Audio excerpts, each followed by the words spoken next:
used to make on Blue Peter, like sending sort of, you know, I remember they made a chest of drawers out of 3 matchboxes. Yeah. For Barbie doll or something, or Action Man. Roll Over DJ by Jet on XFM 104.9. I'm Ricky Gervais, with me Steve Merchant and Karl Pilkington. All right, Karl? Yeah. Bit miserable today, Karl. Let me explain why. Go on. Steve, and to you, the listeners. Well, we came in to a big bunch of stuff. Dropped off was it Becky from Marks and Spencer? Just like lovely stuff. Food, presents for the cat, books, just, you know, to Ricky and Steve.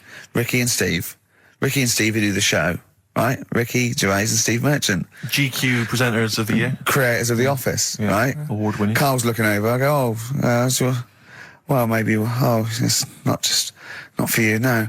And then he told me why he's grumpy anyway. Go on. Do you know what XFM are giving everyone?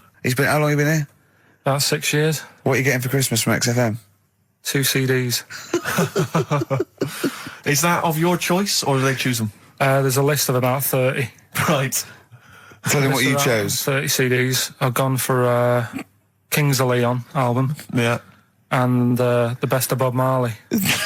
Haven't we, like, given them away in the past or something? Or you could have burnt them off, couldn't you? You could have done copies. Illegal, but you could have done that anytime you wanted. I don't think Bob Marley minds if you bootleg his CDs. It's out of order, though, isn't it?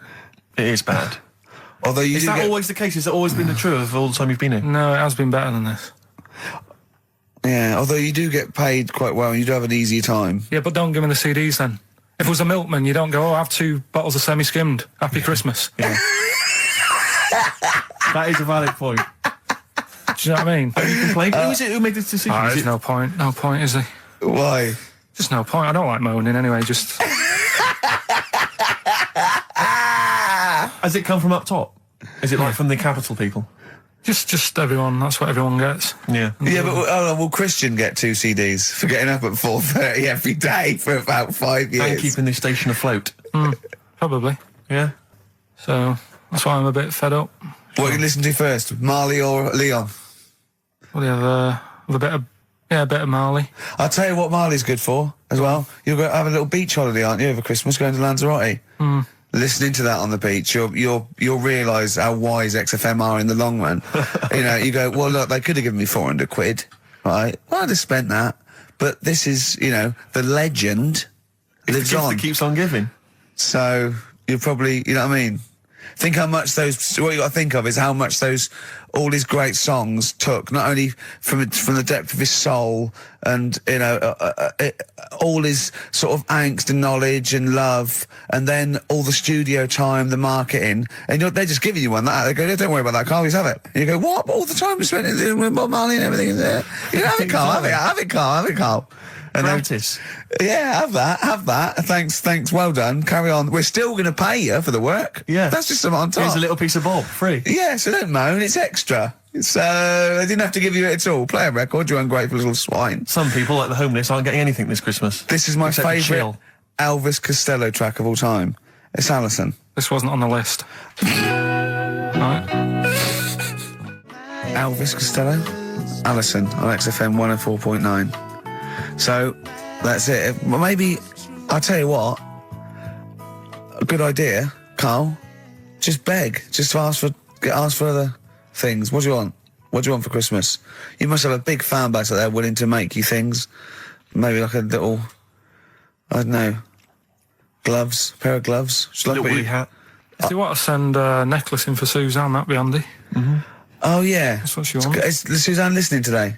No, she's out. Right, okay, this is the dilemma. Me and Steve, yesterday, were trying to convince Karl that it would be a good idea to buy Suzanne a Christmas present. Okay? Now, why aren't you going to buy her a Christmas present? Explain, Karl, why you don't think you should buy her a Christmas present. No, I've told her I'll get her one, but in the new year. We're going away on holiday and that, so there's no point taking stuff away. Yeah. Going to Lanzarote next week. Just get something in the sales after Christmas for the, Yeah. Right.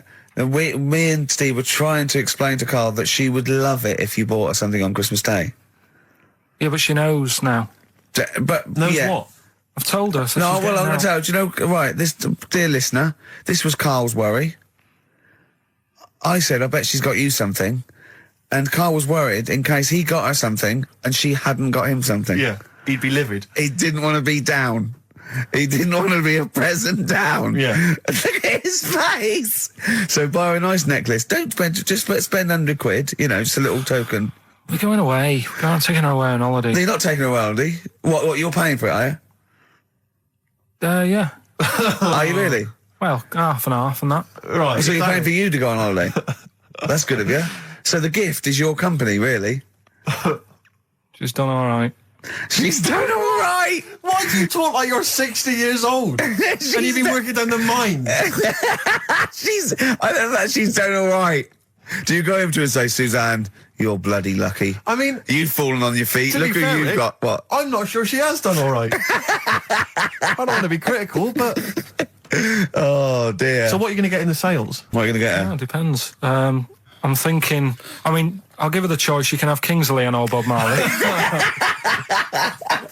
Right, I'll let her decide there. Oh, dear. I can't wait to see you. Where are you going, Lanzarote? Yeah. Where's that? Don't know. Suzanne sorted it out. I said, Lanzarote. I said, is that Africa or is it Spain or Portugal? Just thought you don't know. What do you mean don't know? I goes, well, what's the currency? Went, don't know. I said, Suzanne booked this one, did she? Yeah. I thought, where is it? Is Lanzarote African or Foreign. Somewhere foreign. I was looking last night, and doesn't look that good. There was like one of the highlights of the things it says you've got to do is go and have. Apparently they've got restaurants in caves, and that's like one of the things they say you must do. So, if that's a highlight, do you know what I mean? Right. So I'll do that. Go and see what that's like. Yeah. When you're on the beach, Karl, do you wear the very, very tight Speedos? No. Do you walk What's around you with wear? them? Sort of longish shorts, Yeah. t-shirt on, probably with a sort of a light shirt on top of that. Right, sure. So quite wrapped up then. Covered up. Do you wear a hat? Because obviously the bald head, there's risk of sunburn. No, I just put a bit of lotion on it. Lotion on there. Yeah. Just have a bit of a wander down the beach, have a look. Yeah. See if there's any old blokes with their tackle out and a backpack. A lot to look forward to, so Yeah. well, there you go. Yeah. Well, we're looking forward to finding out how you get on. Yeah, I'll let you And know. Interested to know what she gives you on Christmas Day. Won't be getting More anything. scintillating chat after this next song. All right, bit of placebo, Yeah, love it. special needs. Placebo, special needs on XFM 104.9. Email in where Lanzarote is. I don't know if it's Italy or Spain or Europe or maybe Africa. You know, these are the sort of things, these are the reasons I come into it, to at least learn something. Howdy, John Boy. All possibilities on XFM 104.9. I'm Ricky Gervais, with me, Steve Merchant and Karl Pilkington, and a few new characters, Oh, Steve. I can't believe As you that. said, I know you love Moyles and his sort of wacky stuff, and Chris Moore, one of the Edmonds, greats, one of the and greats. Edmonds, and just all Oh, no, Edmonds. well, I'm going to go along the same sort of vein. I've come up with a couple of. Can I do a little? Can I show you one? I'm excited. Okay. Well, it always starts with a sort of doorbell. So it goes, ding dong. I go, oh no, hold on, Steve, hold on, Karl. Who's that at the door? Yeah. Hello. Oh, hello. Oh, look, it's Camp David, the right queer gay. Oh, hello. You look all gay today. Is that because it's nice weather? Oh, no, that's not what it means. Oh, have you got a girlfriend, Camp David, the right queer gay? No, but I've got a boyfriend. Yeah. Oh, bye. Right. Oh. Ding dong. Oh, it's another one. Hang on. Another comment. Hello. Oh, look. It's Holy Fuck, the little funny Chinese fella. Wait, that's his name, That's Karl. his name, Karl. Karl. Hello, Holy Fuck. Harold. Right? Yeah. That's So, fine. Mr. Fuck, you can call me Holy Right. if you want. No, I'd prefer to call you Fuck. Yeah. Right? You're right. Nothing You're right. wrong with this so far. No. Have you got a girlfriend, Mr. Fuck?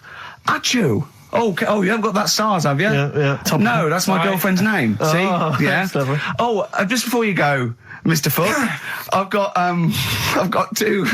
got two things here. I've got a nice Trilby hat that you could wear, Yeah. or I've got a little lampshade. Right. Right? Which one do you want to put on your head and Yes. walk around? I presume the Trilby. No, but it's not. No. Yeah. Lampshade. Lampshade, of course. Bye. See ya. See you later. Yeah. I thought they were genius. Can I be honest? I'll be honest. I thought they were brilliant. I thought they were. You didn't steal them off Chris. No, Moyles, did you? no. They're original. They're original. Sometimes characters. Chris Moyles has done stuff as good as that. I know, yeah, I know, but no, these are all mine. So there you go. We'll be hearing more from Camp David, the right queer gay, and Holy Fuck, the funny little Chinaman. What? All right, Karl. Yeah. Is that your sort of humour? It might not be your sort of humour. You just should have run it past me before you did it. Yeah. What one are you worried about in particular? The not Camp David. Well, say his name. No. Say his name. I'm not Which doing one? that. I don't know The which other one you mean. The Chinese fella. Well, I forget who that was. What was his name? I can't remember. Well, if you can't remember, it can't be that good, so we'll leave it. We won't do it again. Right? I'll tell you what I've got, Steve. Oh, what? Tell you what I'm thinking. Go on. Right. Do you know, like, TV programmes sort of get rested in the winter? Ding dong. Oh no. Hang on, who's this? Oh, Go on. hello again. Not now, Mr. Fuck. We're talking. Bye. Is that Holy Fuck again? Yeah. Okay, Karl. Look at Karl's face. Right. Okay, that's it now. I'm not answering the door anymore. Right. Okay, go on. Right. Yeah. Ding dong, ding dong, ding No. dong, ding dong. He's trying to get in. You've got. Don't be impolite, Rick. Come on, Rick. He wants to come in. No, it's too late. It's too late. He's gone away now. Go on.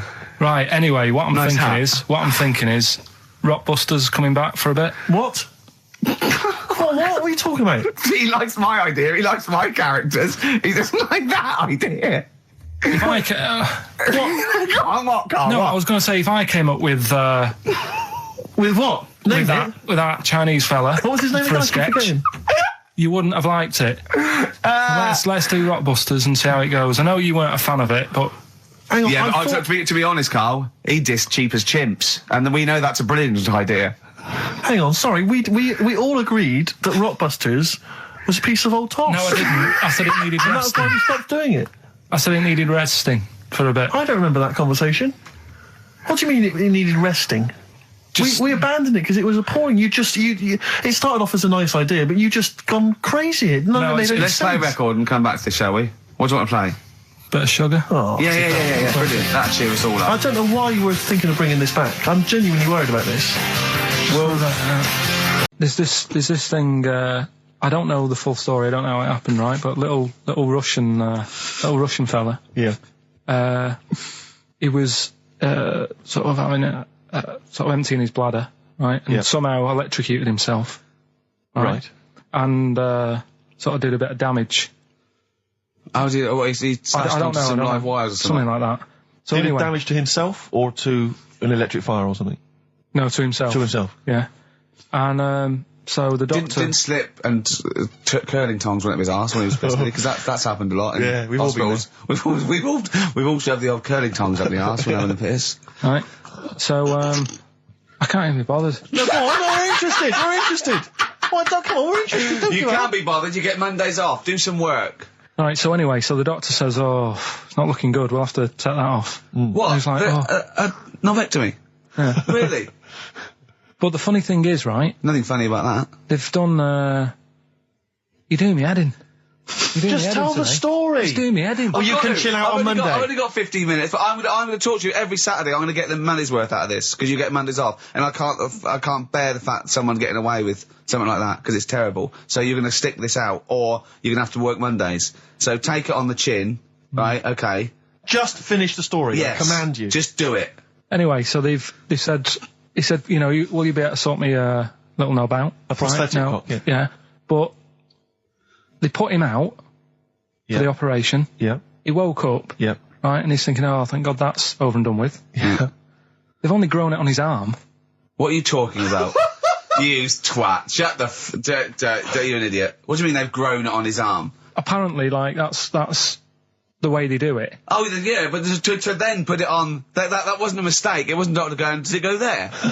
Some bloke I didn't do a degree. Are you a real doctor? Yeah, yeah. But why put it there? Because it's got to grow, it's got a graft there, so where they can control it. To skin tissue. But on your arm. Well, But they're On going to your remove back it or- from the arm itself. What do you mean on the back? on your back. Somewhere, well, we can't wear a t-shirt. Yeah, but you could have a He's in hospital. But this way you can still have a little tug, can't he? But they'll leave it there for quite a bit. It's not... Do you know what I mean? It's not going to be like, oh, it's just there for a few days. Yeah. It's there for a bit. That's not good, is it? So he's got a cock on his arm? Yeah, what's up with that? What do you mean, what's up with that? Well, I mean, we could say it's a thumb or something, couldn't he? Yeah. But they remove it. Be good and for attach hitching. it down below later. If you had a knob instead of a thumb and you went hitchhiking, just tickle it, and they can see it like a mile down the road, couldn't they? Posting. Yeah. If I'd lost my knob, I'd go, oh, I'm not going to have all that stuff. Just whack a pair of tits on me. Do you know what I mean? I think, oh, just forget it. But why not just put it where it should be straight away instead of messing about? Where should it be straight away? You know. On the forehead. I think it was, might have been Wednesday night. I was in the pub. Phone goes. And Karl goes, you watching that thing about parasites? Right. I went, no, I'm out. He went, oh, fella with a maggot in his head. Fellow with a maggot in his head? Yeah. And they go, oh, no, he's pulling it out now. Oh, God. I said, well, I'll get it. I said, yeah, see you later. About 5 minutes later, I get a message on my phone. Beep, beep. I look at it. It just says, oh, no, there's a fella with his fish up his cock now. There's a fellow with a fish up his cock? Yeah. Right. Okay. Do you want to explain that, Karl?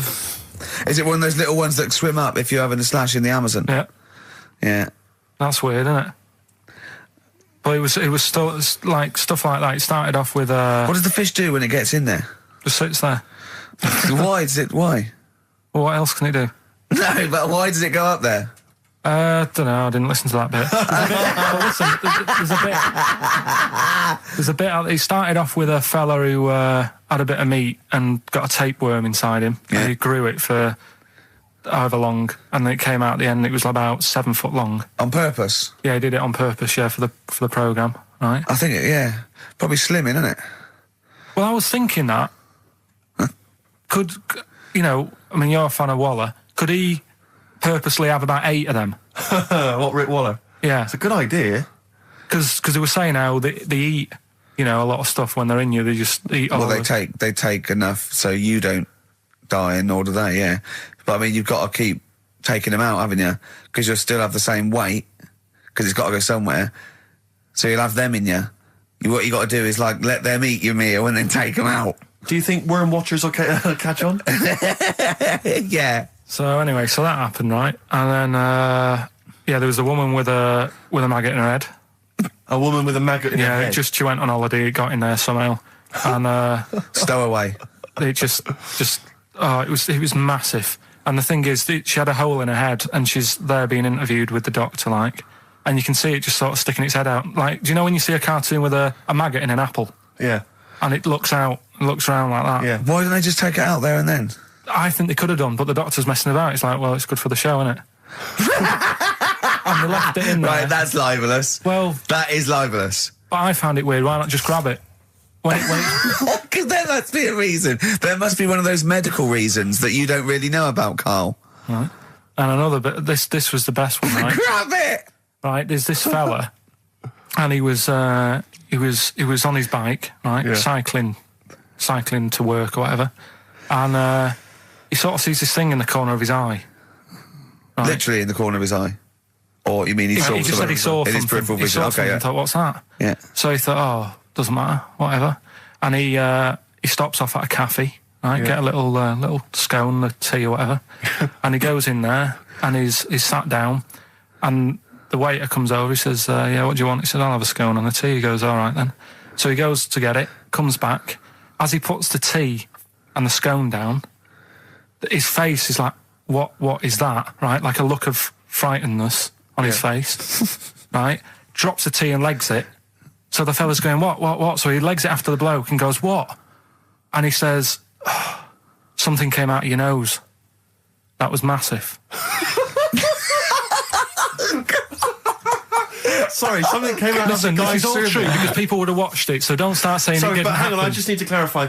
The guy I on the don't. bike. I don't believe he ran away. Wait a I minute. don't believe he legged it. I don't believe he had a look of frightenedness on his face, and I don't believe he said something massive came out your nose. Wait a minute. And I don't even believe he had a cup of tea in the scone. These are the things that I think are embellished.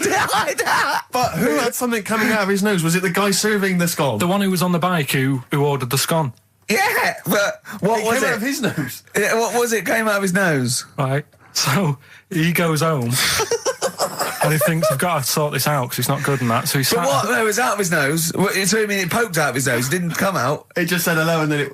It was like the maggot in the head. Yeah, he just yeah, popped, it just- popped his head out, had a look around and went back in. Why did the bloke drop the tea and run? Well, it's weird, isn't it? All right, so he goes home. He goes home and he goes, oh, God, you know. So he sits in front of the mirror and he's sat there waiting. This thing comes out. Again, sort of looks round, goes back in again. So he goes, oh, No scones. right. Not interested. So he goes, I've got to sort this out. He goes to the doctors, says to the doctor, I've got something up my nose. It just keeps coming out and having a look round, going back in. Didn't say that. The doctor's like, oh, I haven't heard of that before. Right? Didn't say that. So sat there. It does it again. The doctor looks, frightened again. Runs away. Yeah. He, No, he he's didn't run away. Well, he's got a look of frightenedness on his face. he had a look of medical frightenness. He dropped his stethoscope and legged it. No, he said, I know what it was. He said, what? So you got a leech up your nose. He had a leech about that long. What's radio? Well, how long's that? 4 inches. 4 inches coming out of his nose. Next time it stuck its head out, he grabbed it, pulled it out. That's horrible, though, isn't it? Isn't it? Can I just give you a little fact here? Someone's emailed in for you, Carl. They've sent an interesting fact for you. I think you're going to be interested in this. Don't read it on the email. Let me read it for you. I think you'll be excited. An interesting fact from Karl. That's from Toby. He says, Attila the Hun punished some fella who annoyed him by cutting off his arms and legs. You'll love this. And stitching his arms back where his legs should be. And vice versa. Look at his face. Look at a little smile that's just cracked on his lips. That is the kind of fact you've been waiting for all day, isn't it? So go on, again, so Attila the Hun, right? Some guy didn't like. He cut off his arms and his legs, and he stitched his legs on where his arms should be, and his arms where his legs should be. Look at him looking at his body, trying to picture it. Yeah. I'll let it sink in for a little while, then I'll ruin it for him. Carl, what are you thinking?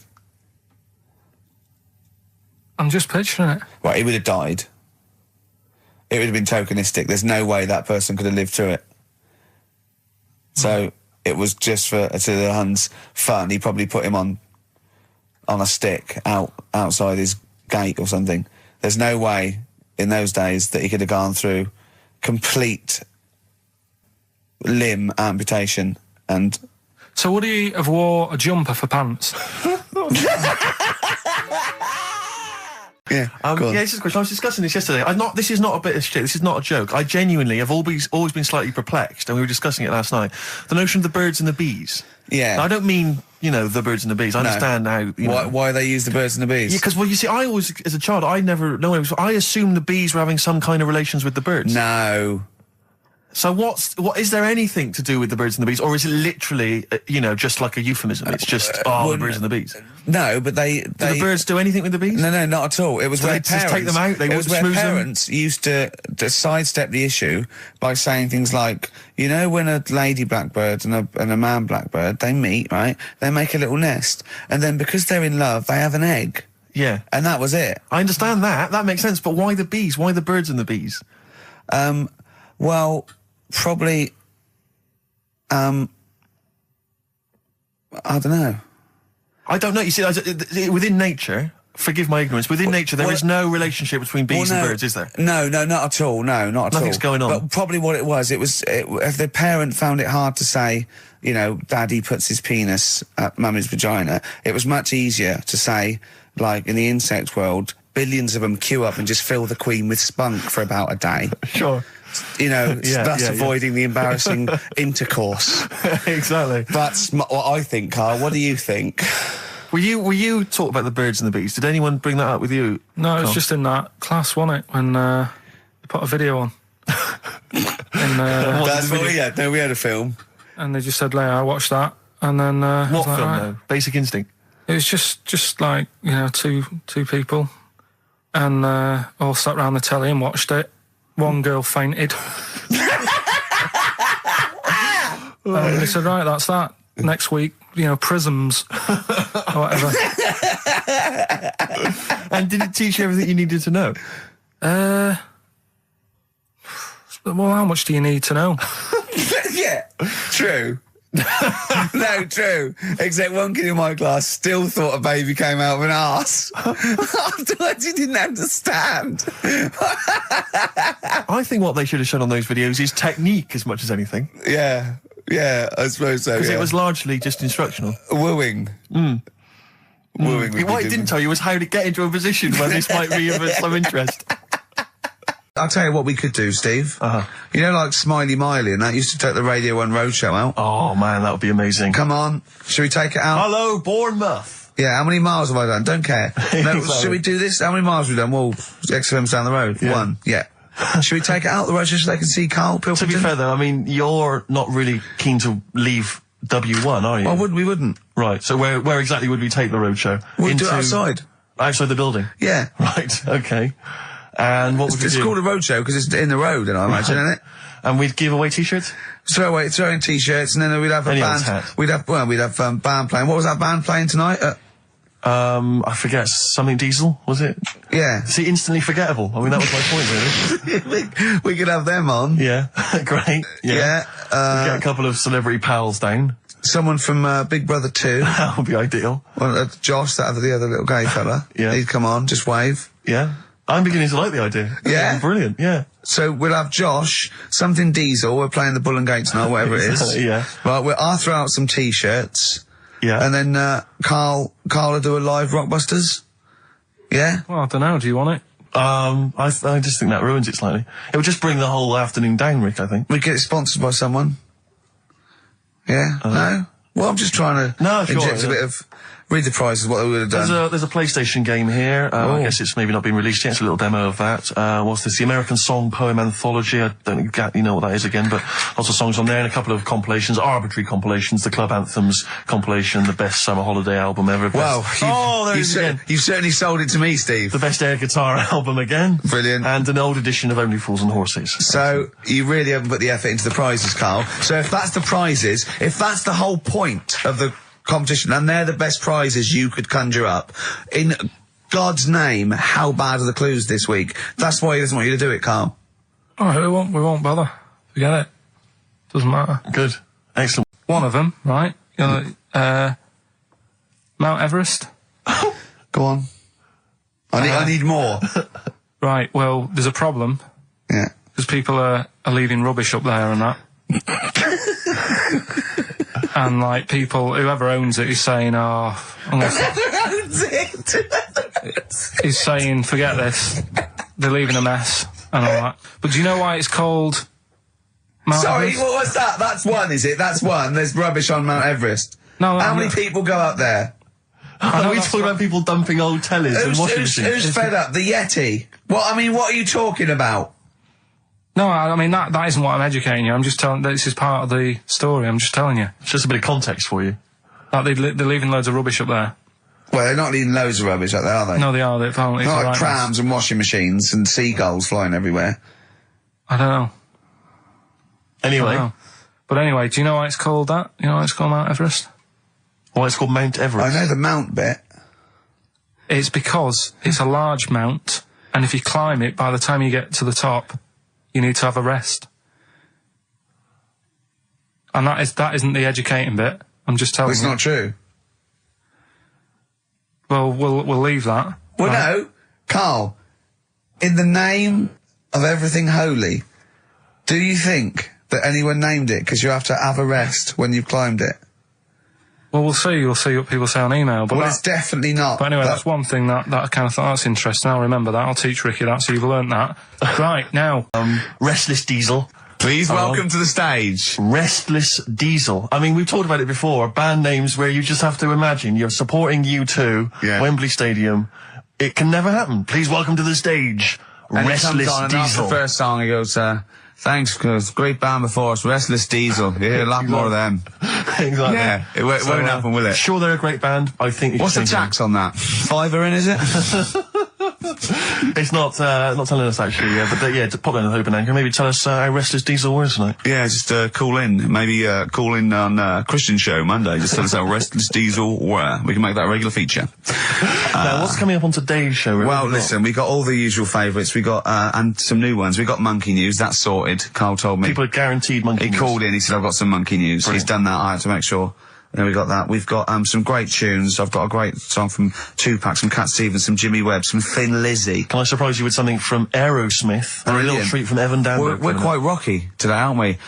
There's a threat there won't be Rockbusters. Good. That's no threat. But we can bring back Educating Ricky. Oh. I mean, because it's sort of like seasonal, isn't it, our show? You don't want it's not like Ant and Dec's takeaways on all through the year. Yeah. They go away for a few weeks and we get something else like Ian Wright's, Friends Like These or something. You know what I mean?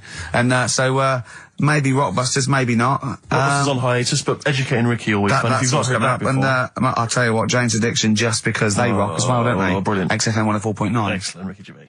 Jane's Addiction, just because on XFM 104.9, broadcasting from London, where people prefer to only be off sick when they actually are ill. Sure. I don't think I've ever taken a day off sick. Except when I had that terrible tonsillitis. Is that when you went home, stayed with your mum and dad? Yeah. Why is that a problem? No, it's bad for health. No, I'm not saying it's a problem. It's bad for health. Yeah, I've got a loving family. So sue me. What do you make of that? The antagonism and piss taking is just like, oh God, 3 blokes in a pub. There's people listening. I can't go. Are there? Karl, what do you make of London? Because you often say you'd much rather be up north. Well, he wouldn't, or he'd go. Well, this is what he constantly says. You've chosen to live here. You've lived here for years. You've got a flat here. No. I chose to come here because I was offered a job that was good money. Yeah. I wouldn't have come here if there was no job. So you prefer to be somewhere where there's a good job, so you've chosen to live here. I don't like being here, though. Well, no, but you can leave. To what? Well, exactly! So you've chosen to stay somewhere that's better for you. It's not better for me. Well, it's making me ill. I'm not sleeping. Well, so you say you're ill, I think you call in ill, but I don't think you are. But I mean... Are there any stats to prove that? Well, yeah, because, of the 11 days that he calls in sick, I reckon probably 7 of them are genuine. I'd love it if I dropped down dead tonight. Honestly, I'd love it. If you drop down dead tonight, you'd love it. Why aren't you sleeping? What, you're feeling ill now, are you? That's funny, you weren't feeling ill earlier, but you read that, and you're suddenly ill. I'm run down. Oh, you should take a holiday. Oh, yeah, you just had about 8 in the last 6 months. Oh, God! Why are you run down? Why are you run down? Yeah, what have you done? You sit in a little air-conditioned office. I haven't got time to tell you. Let's move on. Let's get on with stuff. What have we got anyway? Because we didn't have a chance to meet up this week. Me and Ricky could have done, but you said you were busy, Steve. Yeah, so that's probably why you don't get run down. But finishing work at about 4 o'clock. No, so I could have had the meeting, but we gave you a time and you suddenly decided with very little notice that you couldn't make it. So make it meetings and that. So what have we got? What have we got? It's 1:20. What have we got? We're on till 3. Well, we've been talking. We've been doing well. We've been playing some great rock and roll. We've been playing some lovely songs. We've told them. We've explained the survey just for employees. Be careful. Yeah. We've put that out there. We put a shout out there. People know. Would you say it was probably safest if you are an employer to never employ Mancunians? Well, I wouldn't go that far. I wouldn't go that far because you see that's only an average. So I imagine some Mancunians, like Londoners, are nice, reliable people. It's probably just a few bad eggs that throw the stats up a little bit. People that would go, I'm not coming in today. I'll put on some wet trousers. Sure. All right, stay in bed. Yeah. Stay in bed. Yeah. You still got them on? Yeah. Well, pop them off. Yeah. Put them on the radiator and go to bed with a little duvet. That'd be the best thing to do. Yeah. Yeah. So, all right, Karl? Right. What's your attitude? Is it because you're tired? Yeah. Well, why are you tired, though?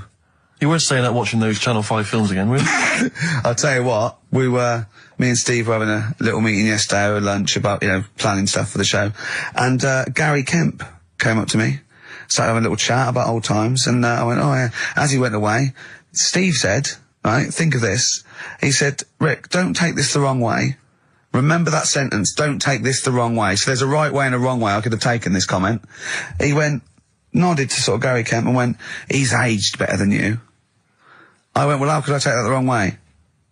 Yeah, it's not offensive. No. Well, the point is this. He because he didn't know me 20 years ago, so he's actually saying, Rick, don't take this the wrong way. He looks better than you do. Yeah, well, he does. But why say that, Karl?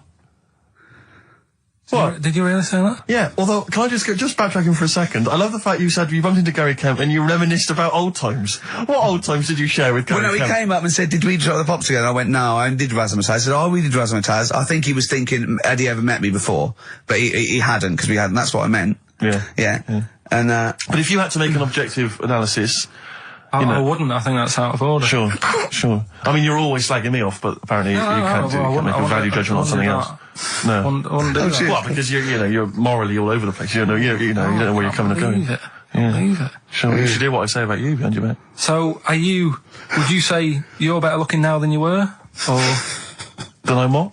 Would you say you're better looking now than you were? Than I was when? Well, have you aged well? Yes.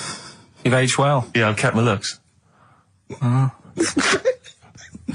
of Dando? Bit Evan Dando, this would be lovely, yeah. Evan Dando on a track called All My Life. That's beautiful. Yeah. I can't get enough of that. That's brilliant. Great stuff. Adverts? XFM. Radiohead. Go to sleep. I'll ease you in with something fairly easy, a music-based question. Kylie Minogue versus Dido as Queen of the Brits. What's your view there? Go and have a wash. It doesn't really matter, does it? What does it really matter? With the Brits.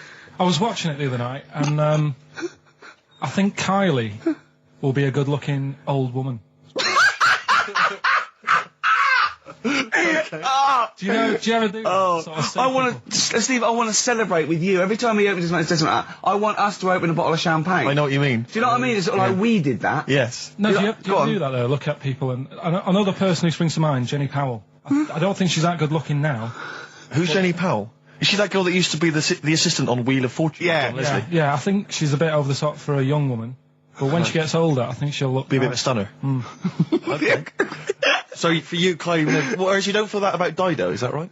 She's alright, she's normal. I prefer Kylie's sister to Kylie.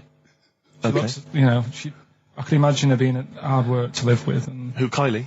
not being washing up and that. And Right, sure. being a bit fussy. Okay. And what do you make of taxes rising in the next budget to pay for NHS improvements? Well, my dad went to hospital to have an operation once. Yeah. So I feel like it's worth paying it, because I've got something. Because people might have to go to hospital. Yeah. Yeah. But it makes a change when it's someone in your family, doesn't it? Yeah. Because you sort of realise... Yeah, a change is as good as a rest. And the weird thing is, if it weren't for my dad, I wouldn't be here doing this show, because when he was in hospital... Well, no, I'll stop you there. Yeah. To be honest, that's all you need to know. You wouldn't be here, true, but no. But no, because this was after I was born. So I would be here. But for his more direct involvement was what? Yeah, because when my mum was seeing my dad in the hospital, I got a bit bored, went for a wander, found the hospital radio station, and got a gig. Really? So in a real sense, if it wasn't for Karl's dad, Karl wouldn't be here. And did your dad, like, while he was listening to you, did he, like, sort of tap the nurse and go, can you get that twat off the air? Who's put him in that? Yeah. Oh, go on. Okay, what do you make of the real-life Mowgli who's surviving in a Transylvanian countryside? Apparently, I don't know much about this story. I don't know. You know Mowgli, he's the guy He's from the the one- Jungle Book. Yeah. The little kid that grew up with bears and animals and stuff. Apparently there's a real-life one in Transylvania. What were the things in Gremlins? What were the what? Like, in Gremlins they were... Wait. Okay, this is an example. This is what your girlfriend said. Think. What were the things in Gremlins called? I can't remember. Just, I mean, really. Something like that, isn't it? No, wait. Just really think now, Karl. Just with everything with all the brain power you've ever used, think what the things in Gremlins were called. It's not there. There's a clue here. Oh no. Yeah. They're not. What? Gremlins. Yeah. Play a record, Carl. What about the fact that the world's tallest man is living in a semi in Neasden? It's alright, isn't it? Something that someone told me in the week is that, do you know all these tall people like this guy? Yeah. Which is a bit weird, they've only just found him, considering he's the tallest man. I think that's a bit weird. Yeah. Someone Someone told me that. Do you know the guy who was in James Bond, the big bloke? Yes. Jaws. He's got the same illness as this bloke. Right. And what it is... It's called tall. It's something about... You're suffering from tall. You've got a small tumour or something just behind this part of your head. Yes. Oh, yeah. Just sort of in the middle of your eyes. Yeah. And the pressure on that makes you grow really tall or something. Yeah. So he needs to get it sorted. That's right. FM 104.9. I'm Ricky Gervais, with me Stephen Merchant and Karl Pilkington. Now, Steve, you know how Karl won't do anything outside his jurisdiction. He moans about stuff. He's got one job. We're doing about 5 things in the week. Always plate spinning. We just turn up and he's always available. He moans about it. He goes, "Oh, lucky you caught me." Right? He's chatting. He's one of those people that whinges enough and people think he's overworked. So he got Mondays off. Right? He's just a whinger. I haven't got Mondays off though, have I? Yeah. Well, anyway, 2 hours on a Saturday. This is what the phone message he left me Wednesday on my mobile, but I just is chatting about certain things that are going on at the moment. What he does need to know. Duncan, who he mentions, is my agent, and you know you understand a few other things. But this is the sort of message I get from Karl, right? Whinger. Old messages. Alright, 12:10, Wednesday. Just getting loads of people calling me all the time about Yesterday, DVD's signing for BBC London. I don't work there, but I've been dragged into that. I've got a woman on leaving a message from Talk PR going on about, do you want to go and see Pop Idol again? Right? They're just saying you and some listeners can go.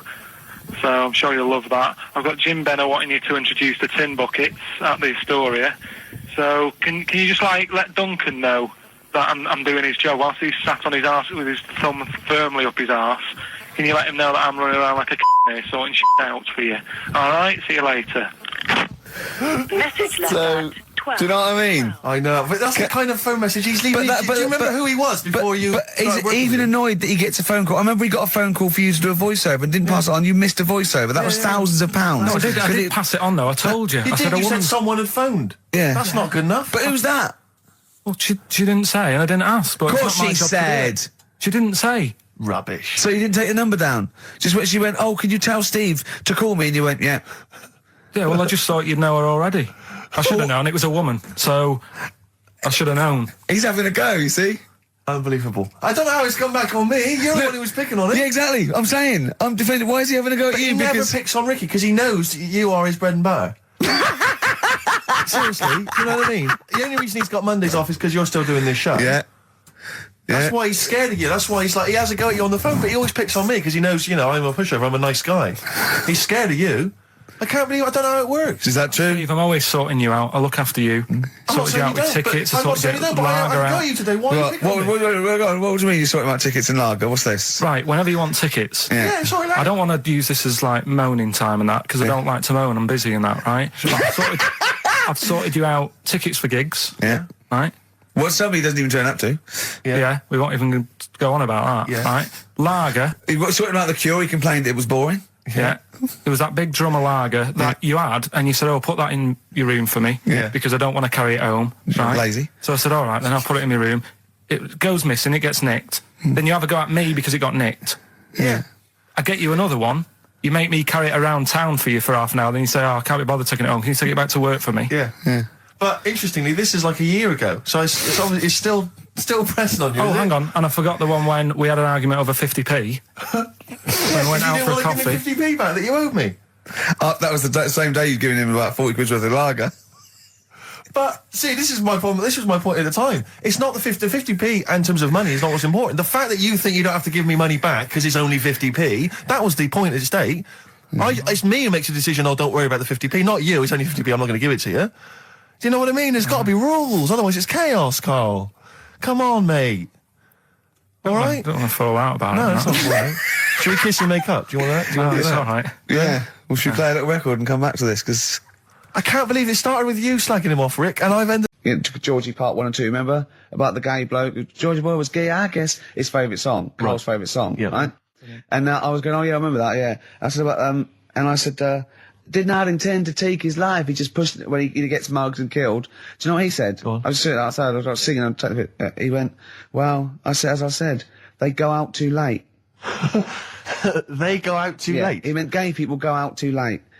He went, no, they do. I went, what do you mean? He said, well, they're always out, they go out when people are coming home. He said, if he'd have been in bed by 10, he'd still be alive today. That's a sobering lesson. And he went, Karl. there's one that works here and he's shattered every Monday. Oh, if you're gay and you're listening, just be in bed earlier. Go out when sensible people go out. Yeah. You're right, we're not on the continent, Karl, is your point? If you're gay and you're not in bed by 10, go home. Yeah. I don't get it. Now, right, okay, it's the film review. Karl, you just tell it from the heart. Tell us what you thought about the film, what you thought Can I just ask, is this the first time you'd seen Gladiator? You'd never seen it before? No. Okay. And what were your thoughts? Okay. The film review. Gladiator. It's alright. Nothing great. It's like an old, sort of an old version of Rocky done in the olden days, really. Right. A bloke fighting other people. Sure. How sort of well known is the story? Do you reckon people know the basics? Well, just very quickly, just do the plot. Quickly. There's a guy called Max. Maximus, yeah. Yeah. There's Caesar, and there's Caesar's kid, and Max goes to war, sort of wins it, comes back. Caesar says, you're good at what you do. I wish my son was as good as you. So I want you to be in charge when I die. His kid finds out, a bit annoyed about it, kills his dad, because he don't want anyone to hear that he said that he wants him to be in charge. Yeah. So his kid gets in charge and thinks, I'll show you. You're not going to be a king, I am. You're going to be a slave or something.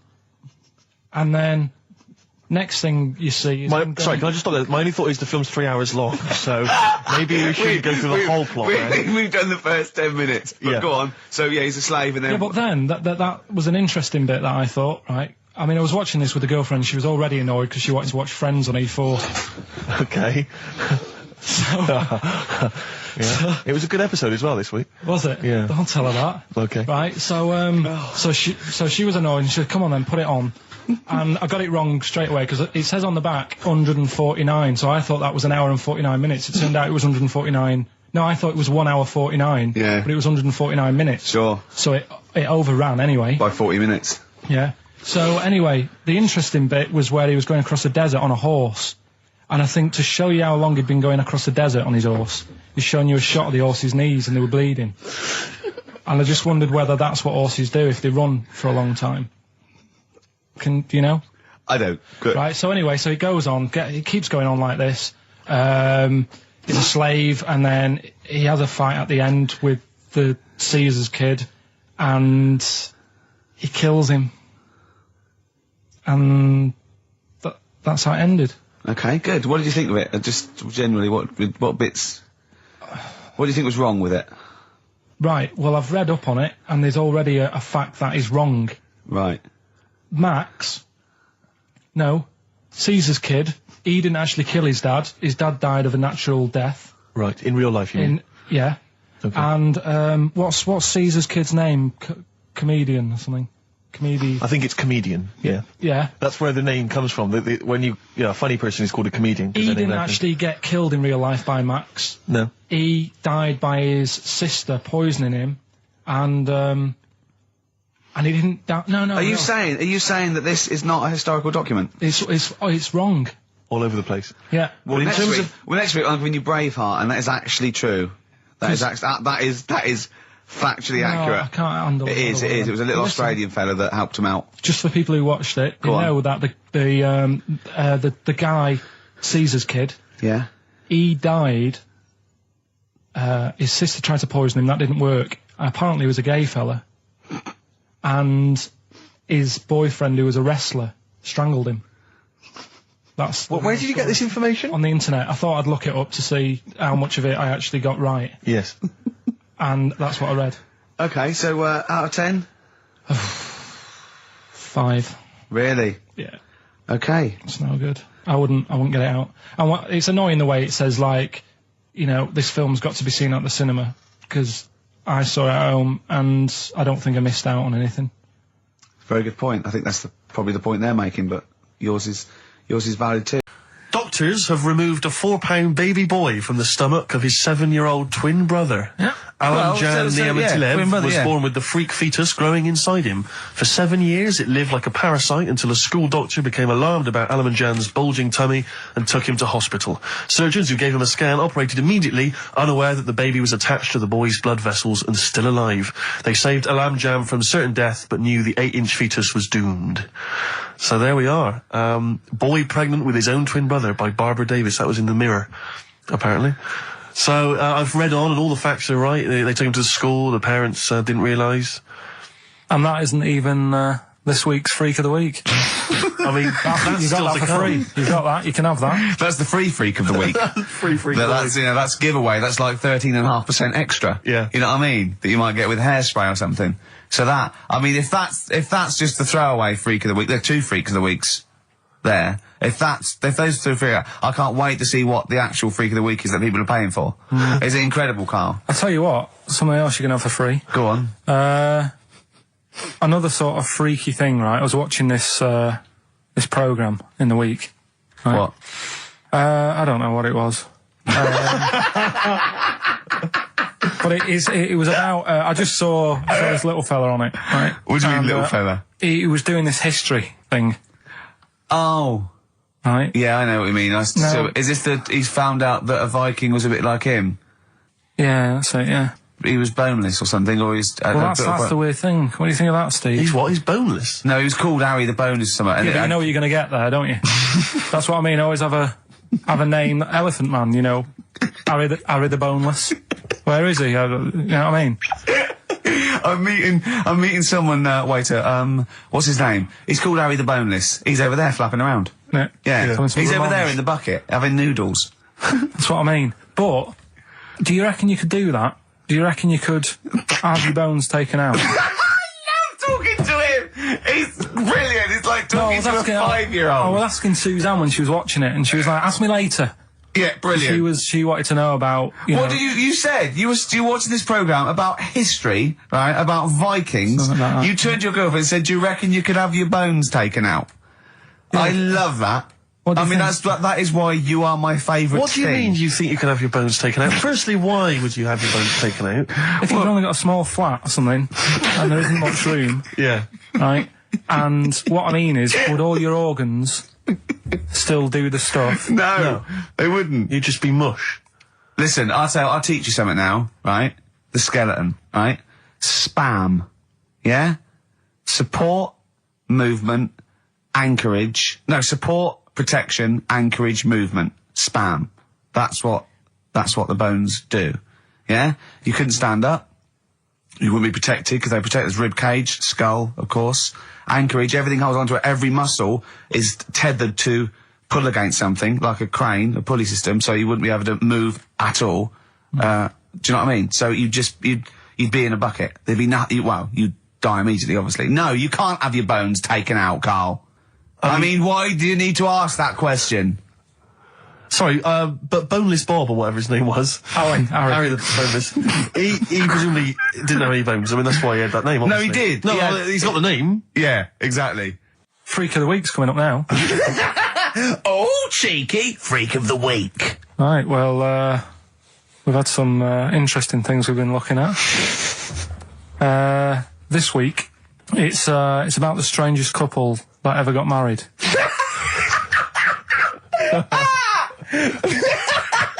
and we've had 2 sets of chimps, so it's stranger than that.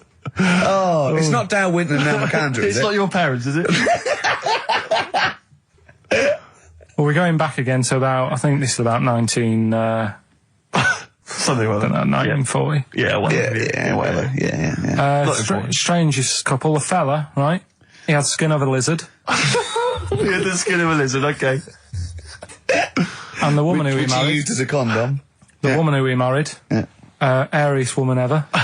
Right. And that was their act. They used to tour the world, and they'd say, it's like, couple who've met, they're having a great life. Just get them out on stage, here they are. And they'd What pop do you mean out. he had the skin of a lizard, first of all? That's what he said. He had some sort of some illness. So he was called Lizard Man, and you like that because it was good description. I thought that's good. I'm Like, here, you know, hello, dude, we booked a table for two. Who are you meeting? I'm meeting Lizard Man. Oh, he's over there. yeah. You know he is, right? Yeah. I'm Look meeting out. the hairiest woman in the world. She's over there. Yeah. Yeah. So what did they do for their act? Now, bear in mind that we had some Siamese twins last week, and their act was having a bath. yeah. So I hope it's an improvement on that. What did Lizard Man? He came out and ate some flies, did he? I don't really know. I just think they stood there and that. Yeah, when you read this and it goes the most interesting fact ever, Lizard Man, and you go, that's enough. That's enough. I can extrapolate from People that. straight away, I start thinking. I'm thinking, right. I wonder if they got the wedding photos. Right? And then, like you said, that they had a kid. Oh, what would that be like? Half Exactly, lizard, half exactly, that's it'd be what I like was an thinking. ostrich, wouldn't it? It would sort of like. That's what I was thinking. What did you think it would come out like, the baby? I didn't think what that looked like. I just was thinking, parents' evening. Do you know what I mean? You wouldn't want them coming up to the school, would you? So, Well, that's the little problem. Johnny, who starts off relatively normal, he's quite good at, he's good at nature, Yeah. isn't he? And his mum and dad come into the room and they'd be looking round, wouldn't they? Well, it's always like that thing at school when, like, you find out your mate's mum and dad are really old. Right, Have you ever seen that? Yeah. When you go, your gran and granddad bought you? Yeah. The mum and dad. Yeah. And you go, oh. It is weird. What's that we're talking about? He calls him mum. What was that? Oh, sorry. Do you know what I mean? Yeah, And no, like- that's always strange. But if you had Godzilla and King Kong as your parents, Yeah. and it was they're like you always say, fighting. they're always fighting, and like you say, you're in a school play or something, you wouldn't tell them, would you? You wouldn't want them coming out with a video camera. He didn't tell his parents he was in the... When we were, Well, exactly. You did Little Donkey, you didn't tell your dad, did you? And he came along and videoed it. Yeah. Was kept that- it quiet, don't want them to know anything. But you didn't... What was it was meant to be playing? You had a little drum, didn't you? Yeah, I was doing, I had a little drum. I think I was meant to be playing We Three Kings. Yeah. But we started doing Little Donkey and I thought I can add a touch to this. Sure, you improvise. Started playing along. It was like loved the first Yeah. remix, wasn't it? It went down well. But yeah, that's all I was thinking with the Freak of the Week this week. That's what I'm saying about Freak of the Week. It's to get people thinking, right? Thinking how lucky they are. That, they don't have to... Comb their face. What are you talking about? What do you mean? Freak of the Week is to let people know how lucky they are. Just... What about the little freak you're talking about? What are they thinking? They're going, oh, he's talking about me. I'm a little hairy lizard man on a stick. Pop in, give us a call. I thought, that's what I'd like to do on a TV programme. That's what I want to do. I want to go and, meet these people and say, right, let's just go shopping. Let's, we'll film what your normal day's like. Yeah. Let's pop out. Nip into Sainsbury's or whatever. Yeah. Buy a comb. Park whatever. right up close to it. You know what I mean? Yeah. So what you're saying is you just want to get a little message out there, which is that there's always someone worse off than you. Well, there's proof of that in this room. You know what I mean? Oh, Karl, when's your train? In a minute, I'm going to get going now. I'll see you later. Thanks, Karl. Brilliant. What are you playing? You can play a song? Kirsten McCall. Yeah. I'll see you later. Here's a bit of science for you. Go on. Right. Read the other day. Yeah. If you dug a big hole, right, Oh, God. started digging, say in, wherever, Trafalgar Square, right? Yeah. You dig a big hole and you keep digging. Yeah.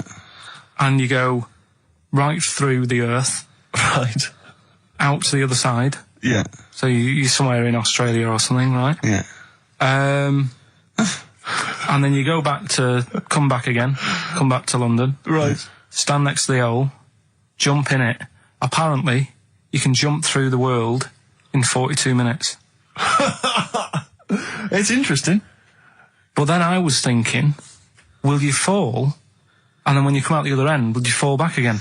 Well, yeah, you would, wouldn't you? What would happen is you'd accelerate 10 meters per second to the center of the earth. And you start But slowing down. you'd have such inertia, you'd nearly go as far out the other end before it was like a bungee jump. So you'd nearly get as far as the other end, and then you'd go back again, and you'd keep going until back and forth, getting further and further away from making it until you went sort of back and forth in the centre, and then you'd stay still in the centre.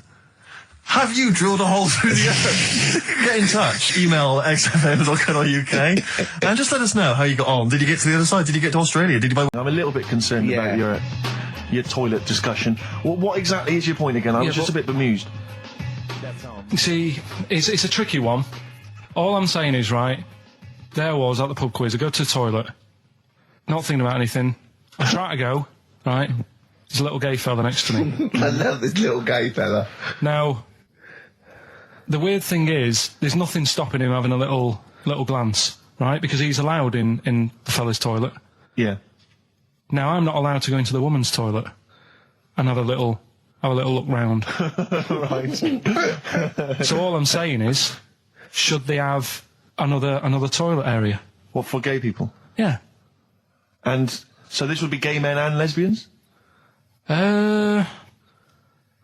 Is that going to complicate things? Well, I mean, I can only assume. I mean, to what point? I'll ask you a question, right? If you're intimidated, that's a shame. But you know, most gay men aren't looking at your knob. You know that. What do you mean?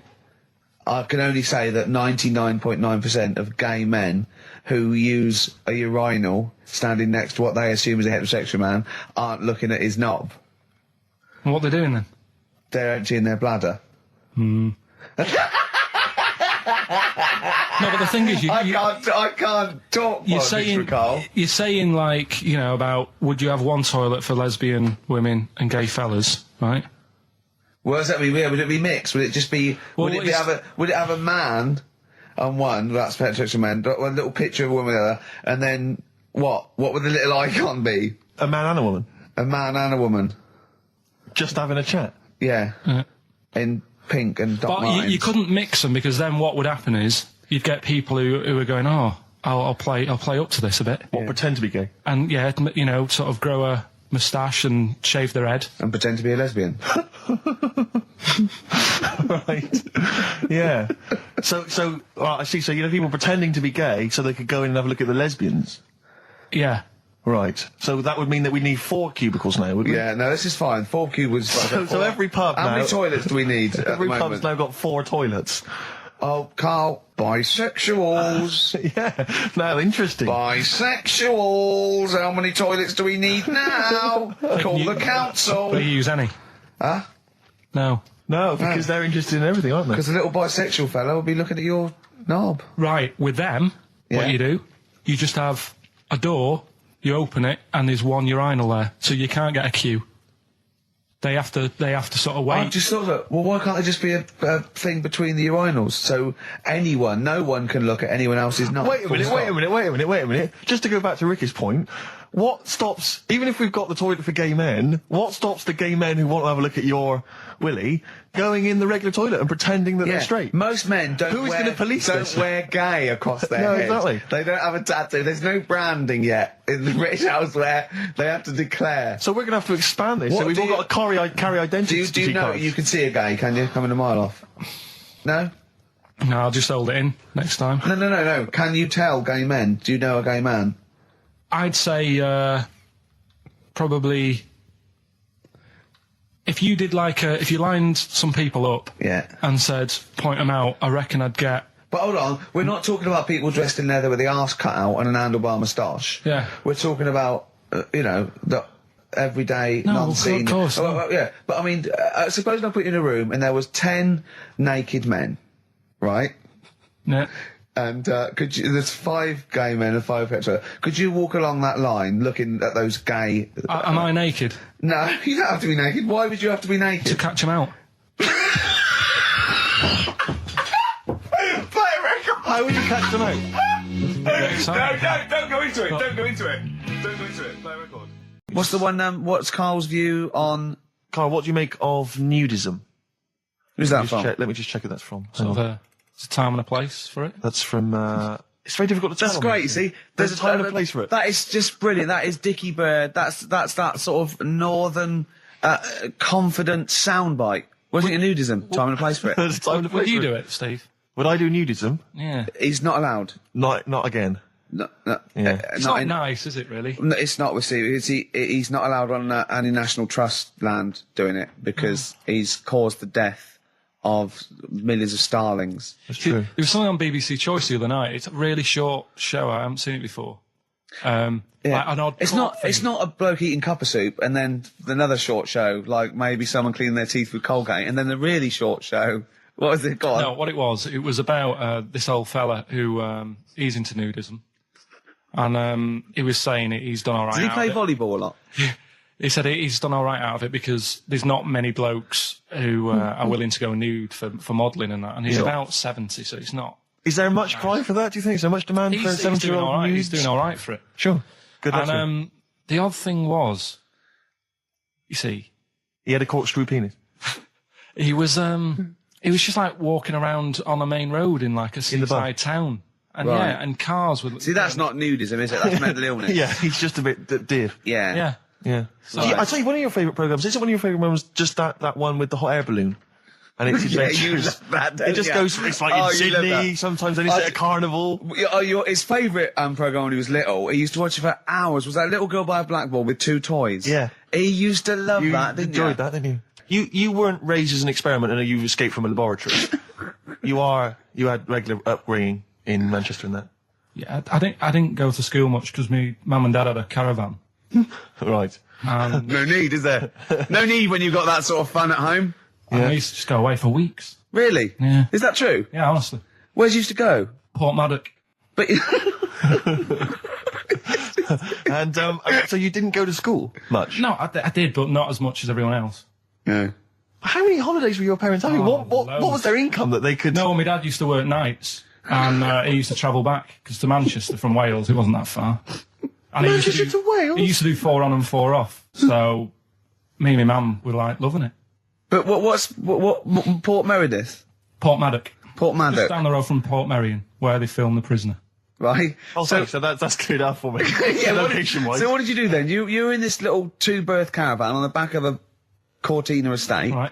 Well, what was it? What was the car? I want the. What was it? Granada, full Granada. For Granada. What we talking? 1980. Yeah, 82, 83, 80, right. 84, 85. Okay.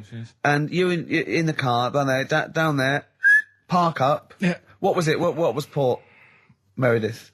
Port Maddock. Port Maddock. Remember Ruth? It's just, Oh, yeah. it's just a holiday camp. Yeah.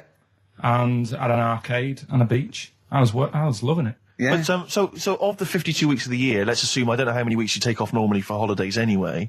Let's just say, I don't know, you go to school 45 weeks of the year maybe? Generally, most kids? Nah. Bit less. Bit less than About that? 42. How many weeks would you say you actually spent in school? Well, how many weeks do you have off for summer? Well, we'll work that out. That's what About I mean. 6 off for summer, about 3 for Easter, about 3 for Christmas. Put it this way, I'm surprised I'm not Welsh, to be honest. Right. Because I was there more than was in Manchester. Did the school authority not come and check you out? No, they didn't. Didn't get Manchester, I suppose they didn't care, do they? Not really. Yeah. They're lucky you turned up at all. What did you just turn up for the last day when you could take in your best toy? Did you know that when you could take in any game? Just play with everyone else's. Why, I break my stuff. Sure. Yeah. Yeah.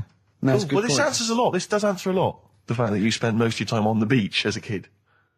Teachers were no good at my school. We were talking about it yesterday. About So you were teaching them a lesson by going off for the summer. Yeah. Anyway. And did you go to university? No. No. Did you go to sixth form or college? No. When did you leave school? When I was about 15. Right. What, you just went on holiday and didn't come back? I just got a job early, didn't I? Cause Where was it? Port Maddock? Getting there. No, I was a printer. BM Print in Trafford Park. Well, that's great. That's a little interview there. yeah, little story next, there. I'll be interviewing Steve Merchant. What are we playing next? Bit of elbow. Oh, this is fantastic. This is Elbow. Elbow, Asleep in the Back. I think that is absolutely beautiful. I think Elbow are my favourite new group. We've sang their praises many times and they never phoned to thank us. Should they? Yes. Do they? Annoying. Really? Annoying. No, they're doing a good job there. I wonder if they found their lyrics. Because I also wanted to write a song from, didn't I? They didn't take me up on that either, Steve. I'm not sure I'm so keen on them now. Carl, can I have a Jaffa cake? Because I've just found a lump. I think. You don't mean me, do you? No. All right, good. Thanks. Steve. Now we interviewed Karl there. I think we've learned a little bit more about Karl there. We did, yeah. And I'm going to interview Steve now, Karl, because I used to be You concentrating? Don't put it all in at once. Karl, chew. Chew before you swallow. Careful. All right. I used to suffer with that a lot. What? Not chewing. The amount of times I nearly died as a kid. What? Forgetting to chew. Choking. Sure. Mint Imperials. My mum stopped that. Drinking them with water. She'd have to hide them. He's coming out of his shower, isn't he? He's happy Saturdays. He's miserable all week, and he's happy Saturdays, isn't he? Oh, look at him. It's like we get him weekends. Yeah. And he's just happy because we sort of spoil him, don't we? And he has Jaffa cakes and everything. We let him on the He has to go radio. and live with his stepmom again in the week. Oh, They're the no. ones who listen. Oh, really? Your girlfriend does, doesn't she, I imagine? She's been away for ages. I know. I imagine she just switches off after a while. But we love you, don't you? We're excited. We talk about you in the week, and we think you're great. So don't just think we're using you as cheap comedy material. I'd hate you to think that, Karl. Right. Carl, what? Don't you like us arguing? Is it like mum and dad arguing? Do you get all... It's a bit like that. In the caravan. There was nowhere to escape to. Oh, no, rattling round Did you that make any friends when you were down on the caravan site? Yeah, a lot of people from Birmingham were there. What kind of pals did you have? What were their names? I can't remember, it was years ago, but Yeah. they all had rich parents. Right. Like, they had, like, their own car to drive around the campsite on and all that. Right. Yeah. So I... Their own fence. So I'd have a With... go. And but they were mates, and you saw them every year, did you? Or every 3 weeks when you went down there? Yeah. Oh. You didn't keep in touch with any of them? No. I'll admit now, I went to the same place in the caravan for about 6 years running. I went to a place called Riverside in Bognor, because someone round the corner from us had a caravan, two-berth caravan. Me, my mum, and my nan. I think I'm really lucky to have had it, really. Because a lot of mates who I had didn't have enough money to go on holiday, and they just get a present for the summer holiday. Of course, they got an education, so it swings Yeah, around but a bit. Carl, the thing is with Carl is, right, I want to give him gifts. Yeah. I want him to have the loveliest Christmas ever. I want him to go pony trekking. Do you know what I mean? I want to just... Scared of horses. Can I ask, because after last week's show, when you had your breakdown, you went off to Hastings with your girlfriend, stroke carer, Suzanne. Now, what does she... Because whenever we meet Suzanne, we bumped into Suzanne recently at the BBC, Ricky and I. She's always very nice to us, very polite. We have a nice little chat. But I'm always wondering, what is it that she thinks of us, really? You know, because I'm assuming you immediately go home and whinge. No, but they tortured me. You saw they tortured me on air. Now, what does she make of us? Did she listen to the show last week? Yeah, she did, yeah. She knew I was annoyed. Right. So, she sort of gave me a look like... You know what I mean? Like that, when because we went to Hastings. That wasn't because you had, like, Marmite or something over your face. No, it was just like... So we didn't talk for a bit, I just was like, getting over it. Sure. Thinking, I'm sick of this. Yeah. Right? Is the new kitchen really worth it and all that? I phoned him up, left a message after the show. I said, you seemed a bit quiet when you left. I just want to make sure it wasn't anything I said. Well, no one... You're still doing your Samaritan work? yeah. And did it ring, or did you just ignore it? Let it go to answer machine? I think I turned it off. I left it off, didn't I? Yeah. Just left it off all day. And But what does she make of us? Does she genuinely think... Does she not really like us? I think it's weird, because there's no one who she doesn't really like, which annoys me, because she says to me, I'm the opposite, do you know what I mean? I'm like, oh, everybody annoys you. Yeah. And it's like, well, but that's my choice, right? Sure. And that's why I don't bother getting mates and that, Sure. because it's just hassle. Yeah. Right? Yeah. But the problem is, sometimes me being like that affects stuff that she wants to do. So, if a mate... Like see her family and friends. Well, let's not say her family or friends, but say if one of her mates had a baby. Right. Right? Right. I mean, Naming no names. no. So this happened? Well, I've just got to watch what I'm doing, haven't I, now? So, The builder who knows you're slagging him off and saying he nicks stuff. Yeah. So, she's got a few mates who have had kids recently. Right. Yeah. So one of them had a kid, yeah, go on. Right? And, she wanted to go and see it, right? And she said, you can come with us. And I was like, you know what I feel about babies. Sure. You've seen one, you've seen them all. Yeah. So, They all look like Mel Smith. Why do I need to see another one? Yeah. right? And she's like, yeah, but come and see it. You get on with them. Come and see them. And I was like, it's a long way away. Yeah. You know what I mean? That's probably narrowed it down again. Yeah. To be honest. So And that annoys her, because I can't be bothered. Do you know What I did mean? you say? You say, oh, no, I'm not coming to see him, I don't I'm like not him. going all the way to Swindon. What is he, did he, yeah, or Birmingham, or Cornwall. Yeah, well, you know who you are, if you had a baby, Yeah, sort of in the last, and Karl didn't show up. Karl didn't show up, and Suzanne said, what Suzanne, what the excuse did she say? You were working or busy or? Oh, well, to be fair, I was working, right? And they Yeah. are nice people and Oh, stuff. now you're backtracking, because No, now, I'm just do they saying, yeah. listen? Yeah, Do they listen to the show? They might do. So you know they listen to the show. So once again, you've got an anecdote where the people who you've admitted to not liking to see their baby or No, care about no, them no, are no. listening to the show. No. Maybe it's, I don't know, maybe the builder's listening once They're again. nice people, I like them. Just sound like their baby. just sneeze in the chili pot. When the kid's older, I'll go and see them. Yeah. Just, you know what I mean? When it's got its own little character. As a baby, it could be any baby. Do you know what I mean? It's got nothing to offer me. I know what you mean. It could be a toy baby. But you know what I mean? It could be a It's- bag of sugar. You're like this. Peter the Great. You ever heard of Peter the Great? No. Okay, well anyway, Peter the Great had his wife's lover executed. You'll love this, Karl. Right, so his wife had a lover, he had him executed, and he put his head into a jar of alcohol, and his wife had to keep it in her bedroom. Do you understand? That's every time she saw, every morning she'd wake up, and there was her lover's head in a jar. Who took his head off? He took his own head off. Play a record. Play a record. She had a lover, and oh, never mind. Never mind. It couldn't be any more concise. Mad World on XFM. We just had a text, Rick, from Andrew Barnes. He says he watched the same documentary, it would appear, as Karl did in the week. And he says here, just to clarify, the leech nose man got it up there when drinking from a muddy stream. And he goes on, one can only imagine the frightenedness he experienced. Karl. Explain to him once more what happened with Peter the Great. All right, so we've got Peter the Great, Yeah. okay, and his wife had a lover. That's on the another side. man. Another man. Not Peter the Great. She was having an affair with someone else. Right. And Peter the Great, he found out about that. Okay. Yeah. So he sliced off this bloke's head. He killed him. He executed him. Right. You with me so far? The fella who Oh, she Jesus. she was seeing for a bit. Yeah, there's only two fellas involved. There's two here, people though. involved. One's Peter the Great, the other one's Right, not. right. The guy that's not Peter the Great, Derek the terrible. Derek the rubbish, Yeah. right? He's having an affair with Peter the Great's missus. So Peter the Great slices off his head, puts it inside a jar of alcohol to preserve it, and puts it in his wife's bedroom. So every morning she wakes up, she sees her dead lover's head.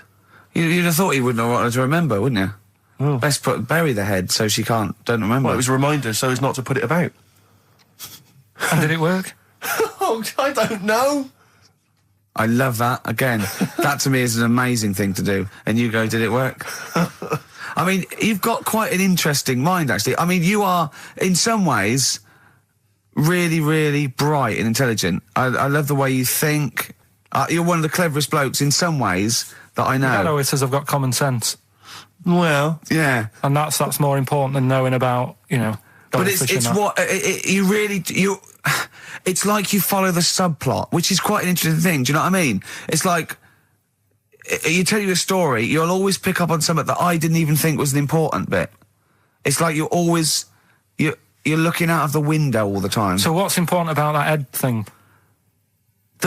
What do you mean? The head in a jar. It's It's a grotesque thing to do. It shows ego, power, cruelty, and revenge. although I think it probably did work because he is called Peter the Great. Yeah. So you'd assume he got it right. Yeah. I don't see how you can query that. That's the sort of facts you give us. You see now, you're on the other side of the fence, and you've got questions just like we've always got questions. No, but in Karl's thing, it would have been, turns out, some weird happened, right? And he was still alive. Yeah. And so she was still having sex with body. And his head was watching. Yeah. And Peter the Great didn't even know.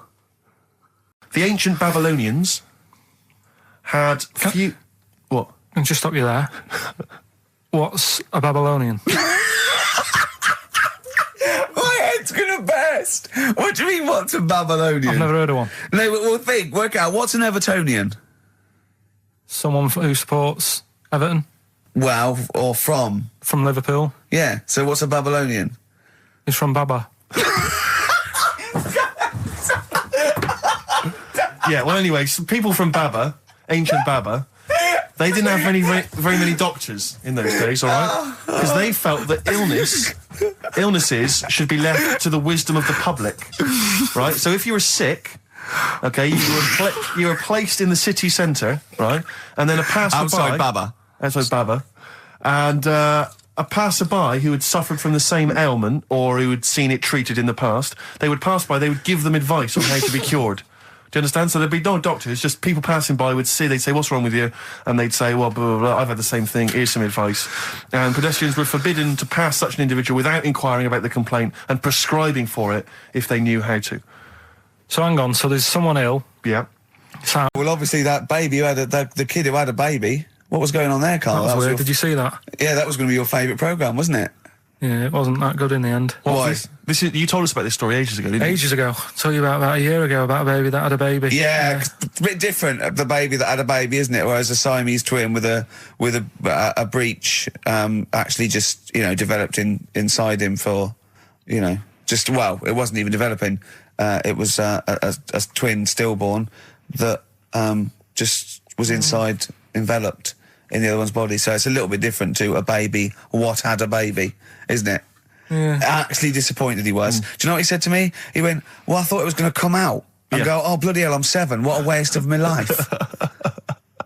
Like he'd been in there going, oh, hello, hello, 7. Idiot. Yeah. Yeah, a bit disappointing. But there was a programme on after that, right? At 10 o'clock on Discovery, and I haven't got Discovery. Oh, right, it was is it about... Oh, I didn't see it. This is it. right, I was yeah. going to say to people, if they've got a copy of it on tape, if they can send it in. What was it? About a baby with 4 legs. Right. That was on at 10 on... It wasn't a puppy. No. Just, What's it doing up there? Yeah. It's my baby. Oh, is it Mum? All right then, Yeah. fine. Yeah. It's got 4 legs, yes. Yeah. Sometimes they do have Look, 4 legs. Dad's gone, he's never coming back, you've got to get over it. so if anyone's It's not a got baby. that, send it in. Oh, Right, dear. okay, Send it in. good. So you want a tape with a baby with 4 legs. You're going to be disappointed again. It's not going to be like a baby with 4 legs who's running up the curtains. You know what I mean? It's not going to be that. It's probably going to be 2 legs and then 2 sort of like floppy appendages. You know what I mean? It's not. They're not going to be brilliant. It's not going to be like Jake the Peg. You're going to be disappointed. Funny you say that actually, because in a survey, it came up this week. It's quite extensive. Mancunians take more sick days than anyone else. Mancunians take more sick days than workers in any other city in Britain and Ireland, according to Manchester-based employment firm. Survey by Peninsula found employees in Manchester take 11 sick days per year, whereas closest rivals Edinburgh and Dublin take an average of 9. Liverpool, Newcastle, Birmingham, and Cardiff only 8. Is Reading mentioned there? Or No, Bristol? it's not even in there. They don't take days off. London is only 7. So the point is, I mean, I don't know you can take anything from it, but if you're an employer and you had a Mancunian and a Liverpudlian and they were equal on everything else, but you really couldn't afford them to be away, Liverpudlian's going to probably be away for 8 days. Sure. The Manc's going to be away for 11, phoning in sick. And So what can you, I mean, just Well, it's the point analysing is the data there, what would you extrapolate from that? I really don't know. I mean, call in if you've got any clues, or email us in if you've got any. I don't know why I think maybe. I don't know. Mancunians. I don't really know many people from Manchester. Well, I only know one, but I know he was off sick because he put on wet trousers and he got. You got a cold, I think. Yeah, well, he just said he was. Yeah. Didn't come in for. Yeah. He left early as well once. Yeah. But I don't know. I mean, that's the survey. I don't know. I mean, it's evidence because it's statistics. So there you It's go. guaranteed evidence that that's So, proof. any thoughts on that? Ricky.Gervais at xfm.co.uk. I mean, oddly enough, you're from Manchester, Karl. I am, What do you think? yeah, What are your funny, thoughts on that? On what? Sorry? On the survey. Wasn't really listening. Sure. What Mancunians take off more sick days. They call in sick. I mean, presumably spuriously. Yeah. I mean, because they've got the same body. They're biologically the same. So they're obviously making up their life. Yeah, some of the days. Maybe there's just the 3 extra they're making up. Yeah, they're moaning. Probably because we work a lot harder than the others, so we're tired, so you're sick, so you need time off. Probably. Seems unlikely. I mean, the Scousers, to be honest, take them on, let them work in your office. But you know how many computers are going to go missing? Right, that So offensive. Is offensive. Right. This is a survey that proved you just made that up. You just carried on the myth that Liverpudlians thieve. Now that's not true. That is not true. Well, it's not. Well, some of them do. There's been no survey that you're more likely to thieve if you're from Liverpool than if you're in Manchester. So that hasn't been proven yet. So all I've got is the evidence from a survey of, I think, 3,500 people. It's proof that Mancunians take off more sick days. XFM 104.9. Carl's a little bit fed up today. Actually whinging. I mean, properly whinging. Fed up. Reckons he's tired. Reckons he's overworked here.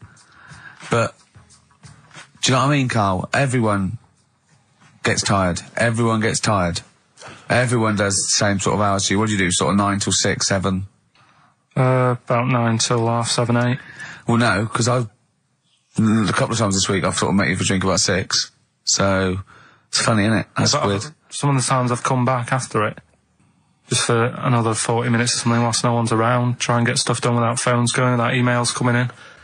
Yeah, we got to do it. Can I tell you what I think's a disappointment? You're in is a that- department. You got to do it. I just think it's a disappointment that Karl hasn't been able to put that aside and rise to the occasion. He's only got to do this show once a week. It's I 2 know. hours. It's- I mean, no you and one's I, doing it. we're tired. We've We've got got busy lives. you've got one job. We've got about 6. And we're still doing it. Do you know what I mean? We still do it. We still Well, come you're a here. professional, Rick. I mean, that's why you've won multiple awards, is because you're willing to get up there, even if you're feeling a little bit under the weather, even if you hurt yourself, you've got an injury of some kind, you're Yeah. up there, you're doing it. Yeah. You're entertaining, you're providing Yeah. a service. Yeah. So, It's a disappointment. Yeah, but I've pressed all the right buttons at the right time. Indeed. Right? That's what I get paid for, yeah. Yeah. Yeah. Done that, the adverts have gone out. Sure. You know what I mean? I've Yeah. made you cups of tea. It's the negativity which is the problem. It's the vibe. You're bringing bringing the us room down. down. Bringing us down. And bringing us therefore down. the listeners. Therefore, the listeners. Bringing us down. If you don't like London, you know what to do. Oh, Well, I'm trying to get out of here, aren't I? we just trying to bought a get new out. flat. That's not the best Doesn't way. matter, doesn't- Buy a flat in Manchester, live there. Doesn't matter, I can always Yes. rent it out and make a little bit of money. Why don't you sell the flat in London and buy a street in Manchester? Pilkington Avenue. Really, you could literally have Avenue, the yeah. Lord, the king of that street. people could come to you like Solomon with their problems. Yeah. Well, he's come up from London. He's got London ways. Now, interestingly, have you heard? Do you remember the famous King Solomon story that there are 2 women Arguing arguing over whose baby it is, and they present this to, they say, "This is my baby." And the other one goes, "No, this is my baby." So he knows one of them's lying, but he doesn't know which one. And so what does he do? How does King Solomon solve that? How does he figure out whose baby is his? First, And what would you they're do? both white fellas, yeah? Both what? White fellas. There's women, 2 women. Right, it's 2 white women. To be probably, they probably weren't, completely white. Yeah, well, But- whatever. Yeah, they're of the same ethnicity. No, I'm just working as out. is the Working out. baby. Right, all right then. So, Yeah. all right. And don't think about what King Solomon would necessarily. Yeah, do. Think about what would you it do. wasn't that easy. No, there's not one tall, skinny white one with big ears, and so's the baby. The other one's a little short Chinese bloke. It's 2 women for a start. Yeah. 2 women, okay. The baby to look at could be either. He doesn't know which, but he knows one of them's lying, obviously. And is the one lying saying it's hers or saying it's not hers? Right, okay, this isn't worth it, Steve. I'm going to tell you what he said, and you tell me if you think it was good or not. He says, well, then what we do is, as King, he said, what we do is, I'll take a sword, I'll cut the baby into 2, and you can have half each. And one of the women says, no, don't do that. And one of them says, yeah, that's fair. Right. Do you see? So which one was it? Sorry? Who's- Well, no, my guess is the one that didn't want it done probably was the mother of the child. The one that didn't mind having the baby cut in half probably wasn't a mother of the child. Why don't you think, you bald little mank twat? Play a record. Well, I'm just, right. Although it's not a very good solution. No, that doesn't Because I happen think the woman who was lying could have come up with something better than, cut it in half. What you should have done is, I'll give it to the other one as well. Yeah. I'll tell you what, because it's your special day and I want you to have a great time today, Yeah. we're going to do Rockbusters If just you cheer up, miserable. He just got ratty then. Go, no, don't push it on me head. Don't put it on me head. Right, what were you trying to put on my head? I was trying to put a pear on your head to knock it off with a ball, like William Tell, but it was because your head is so round and the pear was round. I tried to flatten it a little bit, and I didn't know it was a juicy pear. So I thought it'd be like just to crush it a little bit, and then he went mental because he had juice running down his face. Oh. Why is it my fault? The pear's a faulty pear. Exactly. Get proper fruit in here. It worked with the apple. That was fine. And then he gets ratty with me. Okay, let's not waste any time with Rockbusters. Can we really, let's whip through Just it? 'cause whip no through it. one's Just do the interested, clues, so- quickly. Quick, go, Rockbusters. Right, go. Right, the first clue. Yeah, hurry up, faster. All the police cars are on fire. All the police cars are on fire. What's the initials? BS. BS, all the police cars are on fire. Good. What's the next one? The director of 28 Days Later is shouting about sleeping outside. Yeah, okay, what's the initials for that? DB. Right, okay. Okay, yeah. Right, go on then. He wants to be a sailor. Why is that? Yeah, well, what's the initials there? B. Brilliant, okay. Give them again quickly, because I didn't quite catch the second one, so but go from the top. All the police cars are on fire. Yeah, that's BS. BS. Yeah. The director of 28 Days Later is shouting about sleeping outside. Yeah, okay. DB. Yeah. Right? He wants to be a sailor. Why is that? Yeah. B. B. Okay, then, brilliant. Okay, now, Karl, you gonna cheer up now? Email only, Ricky Gervais at virgin.co.net. Radio 1 Roadshow. Smiley Miley. Smiley mileage game. If anyone remembers that, I mean, here's a man, right, whose job, Smiley Miley was not a DJ, lest we forget. Smiley Miley was the guy that organised the vans that carried the equipment to and from the road shows. Because he was such a crazy personality. Because he smiled a little bit. Exactly. He got recognition, Karl. Longevity, lots of money, and lives where he wants to live. The town that he wants to live in. Why don't you just enjoy the town that you've chosen to live in, because it's so good? London. What towns have you been to? Have you travelled at all? I've been about a bit, yeah. Right, okay, then what towns did you like? Okay, forget Manchester. That's safe. You like Manchester. Right, I'll do the big Stop three. shouting. London, New York, Paris. Okay, you don't like London, even though you live here. Got flats here. Good, excellent. That makes sense. Have you been to New York? Yeah. What do you think? It's an amazing city, Didn't isn't it? like it. It's just noisy, it's smelly. Right, it's the city that never sleeps. I'm not surprised with all the racket and that. Paris, the city of love, the most romantic city in the world. Not really. I remember seeing an old woman in McDonald's in there, and it put me off. That's where that thing happened, where the What? old woman was. What did it say? Tell us. We talked about it before. The old woman in McDonald's. Yeah, And what happened? She was sat in the corner there with her legs open, no knickers on. All right. Oh God! That's Paris. Did that put you off your cheeseburger? Next city. Where next? Have you been to? I don't know. The most beautiful city, Venice. Yeah, I've been there. Yeah. It's good. No. Why? Because they sell it to you as if it is a romantic city. Where did you see it sold? No, I saw it on when I was growing up. Right, remember 3-2-1 with Ted Rogers? Yeah, of course, Right, it used to be one of the star prizes on there. Right. And they'd say, "Let's show you the video. Let's see what you're going to. Let's see where you're going to be loving it Yeah. for a couple of weeks." And he'd show you this scene Yeah. of like the gondolas Yeah. and all the city lit up at night, Yeah. like Yeah. a man and woman sat on a boat loving Yeah. it and stuff. Yeah. I went there, bin bags everywhere. Play a record. Yeah, it's a mess. Play a record. It's London, That flooded. is Wish You Were Here with Karl Pilkington. All right. It's London flooded.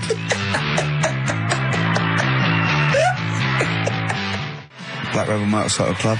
Stop on XFM. Karl's back. He's cheering up a little bit because I think he's vented his spleen a little bit on cities around the world that aren't as good as Manchester. So is any of your family left in Manchester? Because they all moved away, didn't they?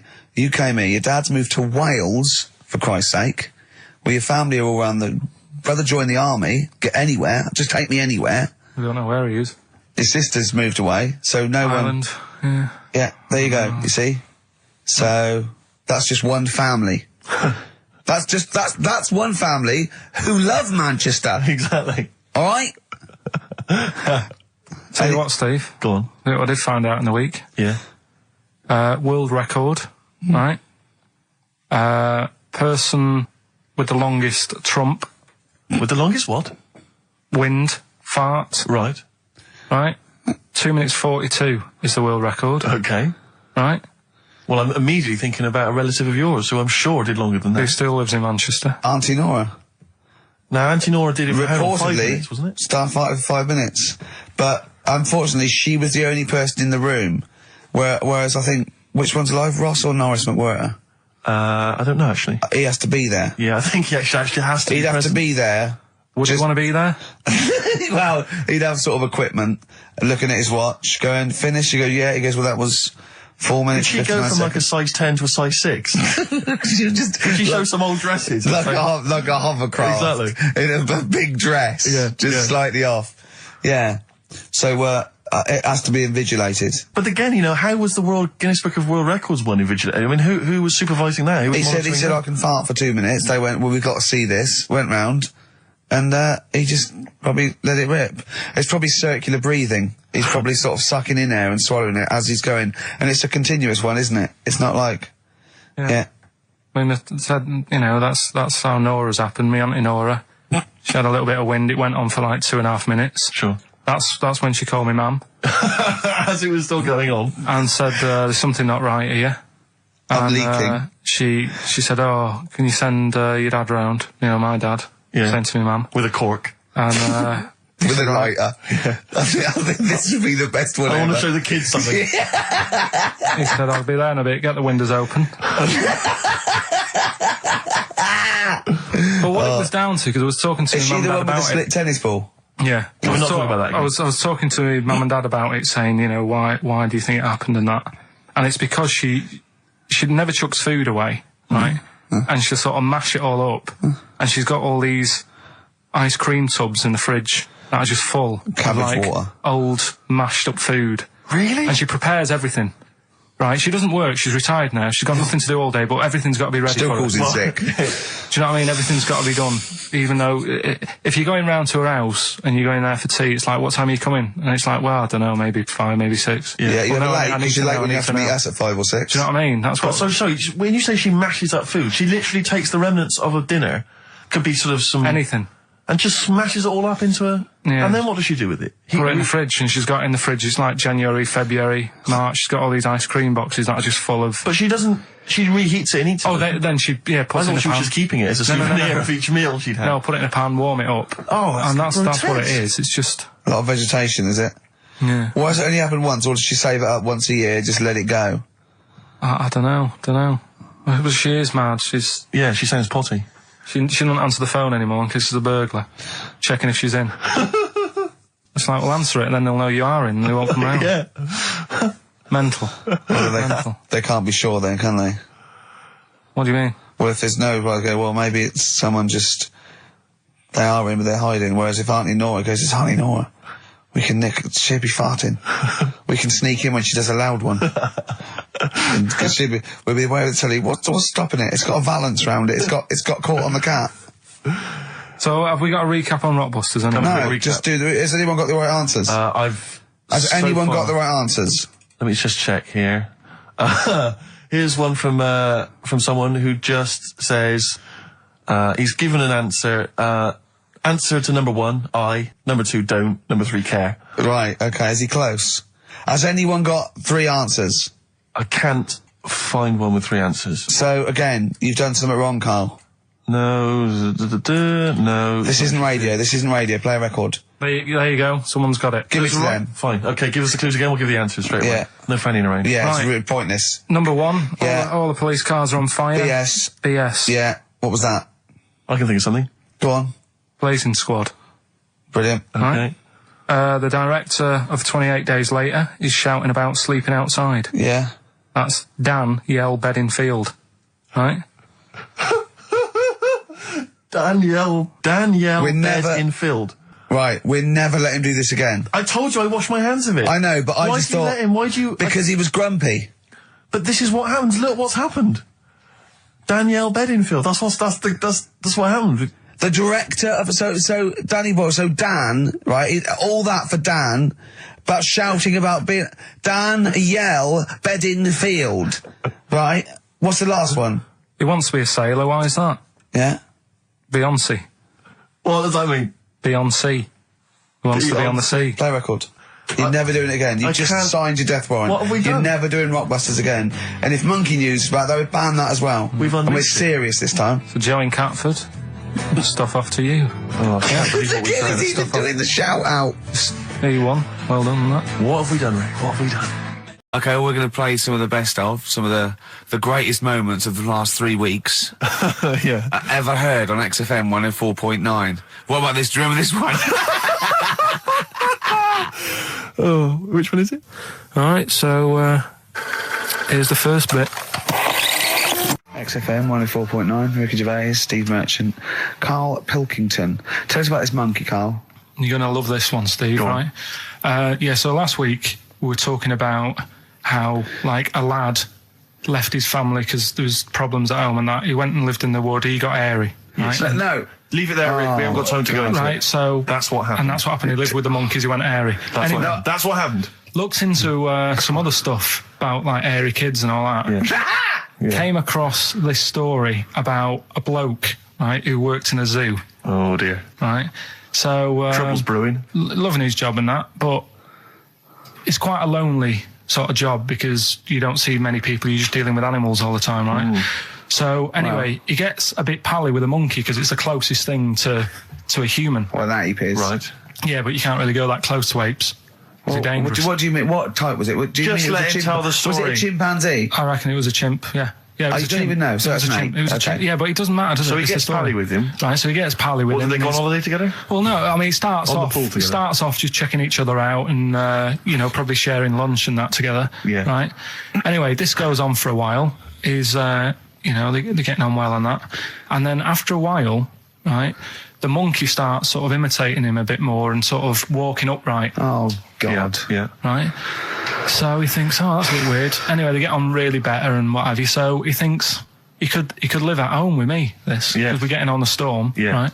So he takes him home, and before Is this the beginning of Beneath the Planet of the Apes? I think it is. I think you've seen this on video. I'm worried because he's already imitating him and they're moving in together. I'm thinking it's maybe a bit like single white female. Single white zookeeper. Oh, brilliant. Right, so Go on. anyway, so it's moving in and it's getting used to sort of the normal human life. He's having a cup of tea in the morning. Yeah. PG tips. He finishes the day off with a Oh, dear. Finish the day off with what? He with does, a he doesn't little have to brandy. move a piano at one point, He does he? finishes the day off with a little brandy. Yeah. What, he pours himself one. Is he wearing a smoking jacket? Yeah, I'll tell you what, Carl. You're a maniac, mate. No, this is why it attracted me. It's amazing, right? So he's having his brandy and that, loving his life. Next thing you know, he sort of I don't know if he loses it or he gets shaved, but the top half of his body is hairless. Right? Apart from his head. Right, so he's got a nice... So it's the opposite of the kid. Well, Yeah, this is what I'm saying. that would happen. Right? Well, hang on, but so you don't know if You he don't was even shaved know. or if it's How did it say? Then the hairless. What? I'll bring it in for you, the story, and then you All can right, well, see if okay, I've gone keep wrong. going, keep So going. anyway, so this is going on, and he's having a great life. Then the zookeeper starts getting a bit annoyed because he's having a better life than the zookeeper. The zookeeper's in the zoo. This is such So the rubbish. zookeeper's still got to do a day's work. The monkey's at home, he's partying, Well, he's it got gets his to a other point when he chipmates says round. there's no point you coming in to the zoo because the whole reason of you being there was because you're being kept there. Right. And he didn't want to bring the memories back, so he said, you stay at home. So You are you're talking such. Just let him finish. God, I don't know if I can sit here and listen to this drivel. I'm fascinated. It's It nearly sounds over anyway, amazing. right? It sounds extraordinary, Carl. So he's walking up, right? He's having a tea in the morning, finishing the day off with brandy. Gets a bit out of hand. Only tries it on with the zookeeper's wife.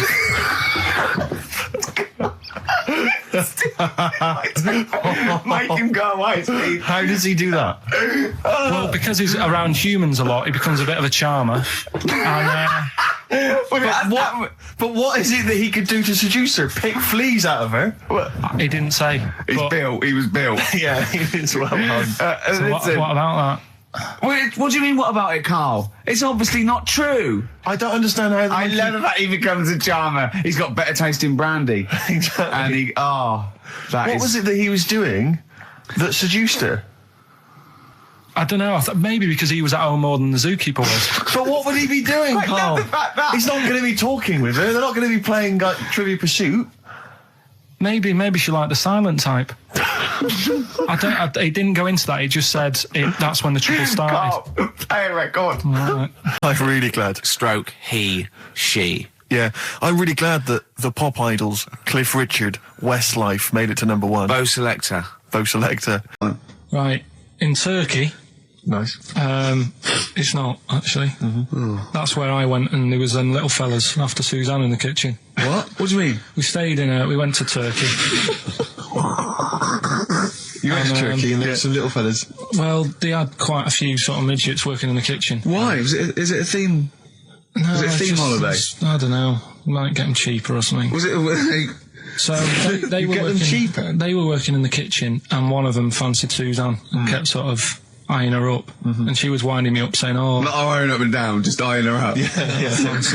anyway, no." So What anyway, was she doing in the kitchen? no, it's like a pick what you want to eat type buffet, but you have people clearing the tables and that ready for you to come along, Are they low tables? and you know, he was just keeping an eye on her. What did he say though? Was he? did he What make was this it? Was clear? he? It was Was Turkish, so I don't know what he was saying. But he was. He was. Little fella, yeah, Did he? What talk do you to mean, her? a little fella? What do you mean, little fella? sort of dwarf-like. What do you mean, dwarf? Like he had magic powers, or he was 4 foot? No, What do you mean, A Karl? little bloke, just like a normal bloke, but small. If you stood him in the desert, you wouldn't know. But he'd be hot and nothing says, around right, Karl. You should watch out for the monkeys. Yeah, underground. Those underground monkeys are look, dangerous. you can't just say there was a little midget fella who was eyeing up my girlfriend and then leave it. What do you mean? What was happening? This is a story to us. This is much more interesting to us than, and she was deaf, right, and she hit her head. That's much more I don't interesting. understand how it manifested itself. Did he come over and say something? No, do you know when it's like girls know, don't they? When someone fancies them. What do you mean there was lots of them as well? Do then? they? That's worth knowing. Listen, right, come on, right. So you went to this holiday, yeah? Yeah, wasn't And you went that into the dining room or something? Yeah, downstairs. And in you the looked dining over Thought the this is kitchen. all. There's no one serving. Yeah, and they go, Wait a minute. hold on, you looked down and there was a little waiter. There was loads of them running around busy. Why, though? Why did they It get was summer. What do you mean? Because it was Loads of them. summer. They had more of them They on. come out in summer. They come out in summer. What do you mean they had more? What do you mean? Because it's busy, isn't it? no, but they Summer. hibernate in the Why winter. were they all midgets? I don't know, maybe it doesn't heat stunt your growth or something. No! Well, they just happened to, maybe it was a thing that they did for tourists or something, I don't know. I just got on with my meal. It was a holiday, do you know what I mean? God. Right, So some midgets serving. I'm not going to ask any questions. Right, okay, yeah. So they're all little fellas running around, and this one always was like, you know, oh, do you want a new serviette? You know what I mean? Going out of his way to sort of... for turning on the charm. Yeah, he was going out of his way. The others weren't. Right. I think what was happening is he'd been working with Santa all the winter. Yeah. This is sort of little summer break. This one He was hadn't your seen a girl. waiter, and so he was being polite to you. Maybe. But what did Suzanne say then? Well, she was using it to wind me up. What was she saying? Oh, he's Oh, just like, you know, look. he may be small, but he's Well, built like a. Yeah, he's all man. so Were you jealous of a midget then? You were jealous of it him? is a bit annoying, isn't it? Why? It wouldn't bother me as much now, because I've been with her for ages. Right. But at the time, that might have been one of our first holidays, and it's like, You don't know, want to be what's going on? I stolen away paid by- for this holiday. And then you get off with a midget. Yeah. Oh. So anyway, But it doesn't matter because you got chatted by a bearded lady. So. yeah. tell you what, no, that's got nothing to do with that. What were you going to say? What were you going to say? I was going to say the hotel was half board, and maybe. Oh, right. I thought you were going to say it's just one of her shortcomings. So listen, right? Play a record. Carl. He said this, you know, oh God, it's like a child or a cat when it's confused. He went, Steve reckons in ancient Greece, right, it was better to shag a bloke than a woman. And I went, well, yeah. I mean, that's about the male being sort of a first-class citizen, much better, wasn't it? An aspiration the to point sleep with was, a beautiful Karl, man than a beautiful woman. Women were lower class citizens, Yeah. so therefore men were seen as higher class. So to have sexual relations with a man there was no shame in that. No. In fact, it was looked upon. And I as a said, good well, it's, you know, ancient Rome. I said, you know, Nero, he'd sit in his big jacuzzi and he used to get, you know, pretty boy men to just go into the water and just nibble at his testicles while he was having a watch. He didn't do that. He did. No. Yeah. And he's not a gay fella. No, well, no. I mean, you know, I don't know about Nero, but I mean, it wasn't a case of a big delineation between what was heterosexual and what was gay. It was just, you know, whatever you. So what did this fella do then? This one who's having his... Well, having he his was little pretty much top boy, Nero, for a while, He was in charge. and you know, and you did what you're told. If Caesar or But why were people going round there? Why didn't they go, oh... no, they weren't dropping in. It wasn't like the door was opening. I was just going to see what Nero's doing. You'd have probably been like a delivery boy or a stable boy or something, you know, and you'd have popped round there and you'd have gone, there, right, Nero, as the tablets of stone you wanted. And they go, Pilkington, why you are here? pop under, I don't know why he's French. What is that? I don't know why he's French. Just pop under the water and nibble at my testicles and you'd have done it. Because he was Nero. I wouldn't. You would have. There's no way I would have done. Well, you would What have. have I done? I've dropped a pizza off. Yeah, you why put am I around to there? Nero's place with pizza. Right. Right, I'd say I've done my job. Yeah. Right. That's not the sort of tip I wanted. No, he'd have said, get the little baldy chap to nibble at my testicles, and you'd have been under the water. I wouldn't have done it. No, Well, you don't have put me head done under it. water. You haven't done it, right. No, I wouldn't have done it. Can I just say this, Steve? Not only would you be nibbling at his testicles, you'd have been going mad. You'd have been noshing him just for extra. You'd have been doing everything he wanted. You'd have been going, he'd have gone, I didn't ask you to do that. You'd have been going mental. They'd have been chewing, slurping. It was all right. He went, wait till you get out. You see Piccadilly, it's better than Euston. Right. It was. It was nicer. I went outside and there was a ridiculous queue, and sort of one cab. Right, yeah. So, Horse-drawn. yeah. And so I walked, and it was okay. It was only down the road. It was a bit dark. It was wet and raining. Obviously, it's the north. I know, yeah. The hotel was very nice, but no minibar. I've never seen that before. I've travelled all over the world seeing them in a hotel without a minibar. No, so I don't never know what's heard the going like. on then. I don't know what's going on there. And then I did this corporate gig in Old Trafford. Pitch was up, don't know what they were doing, but, very impressive, big impressive. I think they're the richest football club, aren't they? Carl? Yeah. You did a gig at where? Old Trafford. It was in a function room. Oh, there, well, I but, thought it was the stadium. No, I'm Incredible. not that big yet. No. But I mean, I can't really comment on Manchester. I do know that Liverpool was voted most important music city via poll. True enough. Karl, you're making noises while I'm talking. Yeah, but you do this all the time trying to wind me up. And I'm not saying Manchester's the best place in the world, but what I'm saying is there's bits of it that I really miss. Yeah. Like last Sunday, right? When I'd met up with Ricky, we had spaghetti bolognese, which was all right. And then I said to him, I need some soil. Damn, I wish you'd invited me. It sounds amazing. So I need some soil. What do you think? You need some what? Soil? Soil, yeah. I need to repot a plant, right? Yeah. So you need to repot a plant? Yeah. Fair enough. So I'm like, where you can't see these shops in London. You Do you know what I mean? There's nothing around. I took him straight to one in my street. Yeah, but near your street, and that's probably the only one in London.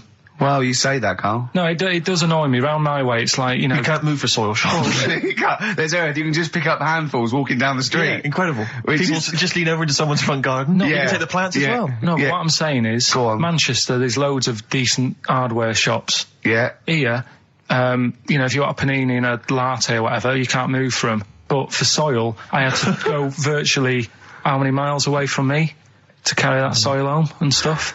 Yeah. It's not good. I mean, London's all right, but if cities were sort of marked, It's neglecting the peat market, really. Well, isn't there's barely any mulch available Rick, in central London. I'm sick and tired of not getting a good decent compost of a Sunday. Indeed. So, It sickens me. I'm thinking of moving to the north, where there is loads of soil and gravel Indeed. and animal shite. I was telling you about the woman over the road where I What? live. The one that walks around naked. There's a woman who walks about the flat naked, This right? is when Karl was watching a woman naked. Then she looked at, saw him looking. So what he did, this is the genius he did to get out of this. He pulled his pants down, so he was naked too. His girlfriend comes in and goes, "Karl, what are you doing?" He went, "I can't tell you now, but don't look out of the window." Yeah, go on. So Sorry. that woman, she's bought some blinds.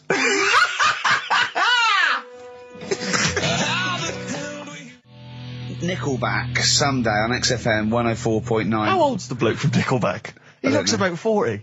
It reminds me of, when a kid's made up at a fate to look like a lion. Yeah. Do you know what I mean? It's like the Wizard of Oz lion. Yeah. But, good tune. No, but- I'll be controversial. I think rock rules the world again, Steve. Well, I would hope so, mate. Do you know what I mean? Are we going to hear some rock later in the show? We're going to hear lots of rock. In fact, Excellent. I might even play a little bit of Rainbow. Blimey. Just to, rewind. We've got the darkness, but Sure. I want to remind them where it all came from. Yeah. You've heard the Liz. Yeah, yeah. You're going to hear the bow. Cheers, mate. Thanks for that. No, just high five. Yeah. So, Karl. Yeah, keep it real. Here we are then. Oh, Back. incidentally, before we carry on, I just thought, it's weird, I was reading some of the fan emails and stuff we've got, and one of the things a lot of people like, it divides the listeners, is your laugh. It's interesting. Some people love it. They find it infectious. They find it adorable. I mean, close up in a small space, like a kitchen or Terrifying. something, it's annoying. Like, Karl was annoyed because I squeaked in his ear earlier, didn't I? Sure. Why did I laugh? You on the toilet? I think I squeezed his head again, didn't I? And he said, no, it's not 1 o'clock He doesn't yet. like the squoozing. The squozen head. Yeah. but it's it the just- squozen one. The funny thing is, right, we were out a few weeks ago with a mate of mine, right, and he went to squeeze my head, right, give it a squoze. Sure. And I was like, don't do that. You know, I don't like it, right? And Ricky said to me, mate, yeah, he doesn't like having his head squoze. As if it's like Marmite. As if some people love it. Yeah, yeah. And some people hate it. Sure. Yeah, okay. Well, anyway, Yeah. there was a little taster of the laugh. That was more the kind of deep, throaty laugh, the belly Yeah. laugh. But there's that kind of high-pitched squeak that you do. When I've got to sometimes. get air out quickly, because Exactly. I'm going to burst. Sometimes I laugh so much that my liver and all they try and get out to it, so I have to get it out really fast, like a siren. Right. Do you know what I mean? Is that how you explain the fact that you're quite fat? Yeah, That's just laughter waiting to come out. Yeah, Every time you laugh, solid. you become a svelte young thing, like Brett Anderson. Oh dear. Well, anyway, it reminded me of the game that you and I used to play in our very early days of XFM, when it was literally Make Ricky Gervais laugh. Make Ricky Gervais laugh, which was a Lovely. great game. I think. I remember the first one. It was that fella drinking a pint of beer. Yeah. I remember Yeah. the very first time. It yeah. never. I tell you what, it's You not know what great. though? Ant and Dec do it now. Do They actually. It's very similar to Make Ricky Laugh. It's called Make Ant Laugh. Interesting. So many of our great ideas have been stolen. Yeah. Or stoled. Stoled, yeah. And anyway, I was looking through the paper in the week, and there was Go a on. picture which which I think might be a Ricky Gervais, Make Ricky Gervais laugh. I don't know. And again, obviously, it doesn't really work for the listeners at home, but I'll try and do my best to describe it. Can we stop saying my name because it's like a Dave Gorman project? Can we just stop? It's getting. Let's say a word often enough. It doesn't mean anything. Yeah. Let's stop saying Ricky Gervais. Well, what we're going to refer to you as. All right. Well, Make Patty Laugh is a new game. I'm trying to get one of those squeaks of a laugh. I'm concerned because I know. I'm not a monkey. I'm not Sure, you're not a performing monkey. No, okay. I know that. Right. But anyway, let me just briefly summarise the story for those at home. Okay. The headline was Mum 48, a mother of 48 seduced boy of 14. Well, that's not funny. Not her own boy, obviously, but a still- neighbourhood child. I don't think it's a funny said- story so far. He said Grand Lana Allen, 48, led him upstairs and undressed to her waist, then took his trousers off. Okay, bear that in mind. This is a quote from him, right? Bear in mind, he's a 14-year-old boy. He's quite excited about this. He says, then we had sex. It was every boy's fantasy. All right? You're going to show me the picture of her now, aren't you? So it's a picture of her. Oh, this is not... Bear in right. mind- This is... In his okay. own words, Rick. Right. In his own words, this was every boy's fantasy. Okay. Here's the picture. It's a silent laugh. He's collapsed on the floor. I wasn't expecting that. I was thinking it looked like a fat man. I was not expecting that. Oh my god. Oh god. She looks like the drummer of Iron Maiden. She looks a bit like Lemmy. But I tell you, she looks like reminds me of most. Did you see I those? think they've got one with a fag on as well. No, I know. It's just that's it with them out of makeup though. Carl, have you seen Every Boy's Fantasy? You should see. Oh god. Oh. Have a look, Carl. Oh god. How old is she? 48. Oh god. Oh, 48. That's lovely. Nothing wrong with that. I'll tell you, if you weren't lucky enough to see the picture, she looks just like the oldest man in the world. His photos on in newspapers and on the web for a while. He was about 135 or something. Hang on a minute. Yeah, Carl. Yeah, look. It's, Carl's got a theory that Chinese people don't age well. This man was a Chinaman, right? And he was 120 or something. Yeah. Did you see a picture of him? Yeah, he's he was- still he was alive. on- No, he's not. No, He's no, dead. is he not? No, He's died, dead. died at 120. So He said 120 or something, but makes you wonder. What makes you wonder? Well, because they don't age well. I think he's using that. what He's probably about 37. Oh god! Honestly, we walk down the street, right, and we see an elderly Chinese person, Yeah. right, and Carl would go, "Oh, I just think he is." Yeah. Like it's not. I don't understand this notion that Chinese people don't age well. I don't know where this has come about. No, I mean, I'm not having a go. No, of right? course not. I never want anyone to think I'm like having a go at them. But they are really good looking and they're healthy and that. till they're about. I've never seen one, right? Can you tell me if you've seen a Chinese person who's about 30? It's either 20 or 50. There's no middle ground. This is what I came back for. This is 2 hours of absolute drivel from the brain of Karl Pilkington. Let me just check something. So the Chinese gentleman who died recently was 130. Your theory is your theory is that he's maybe in his late 30s, early 40s. Yeah.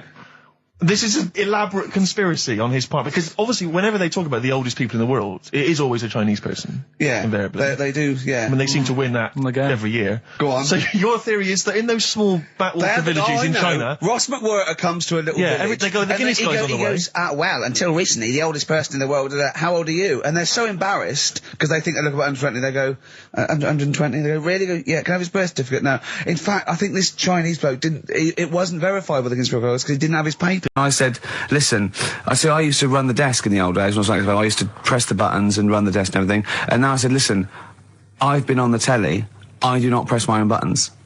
And Karl said, well, I don't really work weekends. And they went, well, you do if you want to keep your job. Absolutely. And we were lumbered with him. And then we discovered that he's not just a little dork, a little manky sort of idiot. Sure. He's got nice shirt. He's got, you know what I mean? He's got something else. Absolutely. He's got He brings another dimension, yeah. Yeah, and he started having a little chat, and we discovered that he had quite a lot to say. Well, I think you're absolutely right, and I think I was wondering we should maybe play another tune, but after that, I just think we should re-familiarise our radio audience with Karl, and any new listeners, just somehow gonna let them get to know the real Karl again. Well, if you are new, you'll find that we like some old songs, some new songs, some chitter-chat. We get serious sometimes, there's some tears and some laughter. Yeah. We kicked off with Oasis' new one, Little by Little. We're gonna go back in time now to Iggy Pop and his Stooges with I'm Bored. Coldplay and In My Place on XFM 104.9. I'm Ricky Gervais. With me, Steve Merchant. Hello Steve, there, how's it going? lovely to be here. Yeah. Karl Pilkington there, pressing the buttons. Great to be here. Yeah. How long can you maintain it? I'm bored already. Yeah, already bored of doing that. Bored already. Every week you start it the same way. Yeah. That was not bad though. You actually grammatically made sense, which is really impressive. Yeah. Thanks very much. A rare treat indeed from Ricky Gervais. Some of the listeners have already worked out. Got nothing to say at all. Sure. Haven't prepared again. No. We did come in half hour early to prepare, but instead me and Karl were playing. You had to flick the football into the bin. Right. We had 5 goes each, or the world was going to end. Okay. And that took up. That took up a good 25 minutes. Yeah, I liked it when we came back, and then we started just trying to beat each other in the corridor, and I beat him. I scored a goal. He was gutted because he thought he fancied himself a football, and I beat him. And I was knackered and sweating. Yeah. As I walked back to you about 5 minutes ago, you were looking at the records. You went, and this was lovely, you went... Well, we've done the preparation then. Yeah. Like a sarcastic teacher. Yeah, like a teenager, like an annoyed teenager whose parents have embarrassed him once again. And you beat Karl, did you? Yeah. Because you're not... Yeah. I mean, you're not particularly... I'm not good at football, Well, you're not particularly nimble on your feet. Oh, come on. No, you're not. Douglas Bader is more nimble. I'm all right. But Karl's sort of... I think he's got more skills than me, but he hasn't got the aggression and the weight. Yeah. So I just pushed him aside. Yeah, good work. Yeah. Good work. I'm going on holiday. Are you? Yeah, I'm not here next week. What are you going to do, Karl? Are you going to do the best of or something next week, aren't you? Yeah, that's what we've got to sort out. Well, I can't sort it out. I've got to go to the airport. No, straight after the show you've got to do some links. No, I'm not doing any links. I said I wouldn't, so... That's what we planned. No, we didn't. I said I'd do some during the show, and then I thought you were joking. I honestly can't do it today, so we do some during the show. What are you going to do? Just put the shows that we've done in this year? Sorry, guys. I hate to interrupt. This is the sort of stuff we should have been discussing when you were playing football. I know. Play what are you going to play? Let's have a bit of Foo Fighters. Okay. Let's just discuss this off there. Okay. 104.9 XFM. You alright? This is Karl, producer of Ricky Gervais and Steve Merchant. They're not about today. Ricky's on holiday. Steve couldn't be bothered. So I'm left here with all the DATs.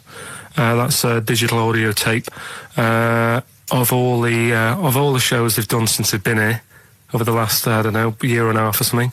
So we'll play you some of the best bits. All right. So here's the first bit. I just wish we could maybe tape the bits we're not on air, just because that's when Karl comes into his own. Yeah. He just said to me, I don't know what I was doing. I was sort of like pottering around, dancing around, doing something annoying probably. And he just looked at me. I don't know, and he was looking at me. And I looked back and he went, have you ever used a Y-front properly? Genius. It's a great question because the answer is definitely no. Definitely no. Does anyone use their Y-front properly? And by that, I mean get your winky out of the little sort of slot provided, as opposed to like put it to one side or pull them down or whatever. Has anyone used a Y-front properly? I don't think I've ever done it. I don't think I've ever done it. I've never seen anyone in a toilet doing it, Rick. You should be looking. I wish I hadn't said that. I caught you. Really? Yeah. That's actually how you prove people are gay. Yeah. Get them into this conversation. Yeah. It's a trap. Yeah, it's a trap. It was the trap. Yeah. I'm not gay, by the way. Yeah. You didn't prove I was gay. I double bluffed you. As I knew the old gay trick. I thought it was the old gay lord say no thing. That is another method. Yeah, there's innumerable methods of doing it. That's how Oscar Wilde was caught. Yeah. Yeah. What happened there? Well, the judge went to him. Did you see that film last night? Gaylord say no, and he went no, and they went take him away. Yeah. Take him down to the cells. Yeah, take him to Reading. Karl. Fell off one out of fate, and the woman didn't know what to do. She couldn't handle the horse. It was running off. I was hanging underneath, getting a kick in the head.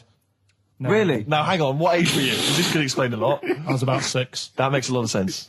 I think we've got to the bottom of it here. Oh no, got kicked in the head by a horse, lived in a caravan, and had to live in Wales half the time. Oh. No wonder this is your favourite time of the week. But also, right, we were playing football, so I can't play football, right? And so we were playing Was that football. just in the office, or? Yeah, just in the office before he came, right? As well. And we were sort of kicking it back and forth, and I started kicking it a bit hard. And but he was quite good. I said, this is great, right? And we finished anyway, because we thought we'd break something. And I went, I bet you were quite good at football, weren't you? And I actually thought he looked like quite a natural, I thought he'd be good. He's from the north, and I thought that's all he'd have. Yeah, I mean, exactly. Right? And he went, I said, I suppose you're quite good at football. And he turned, the quickest flash, I went, I've scored once. Right? He said, and that's because I was being chased by a bee. And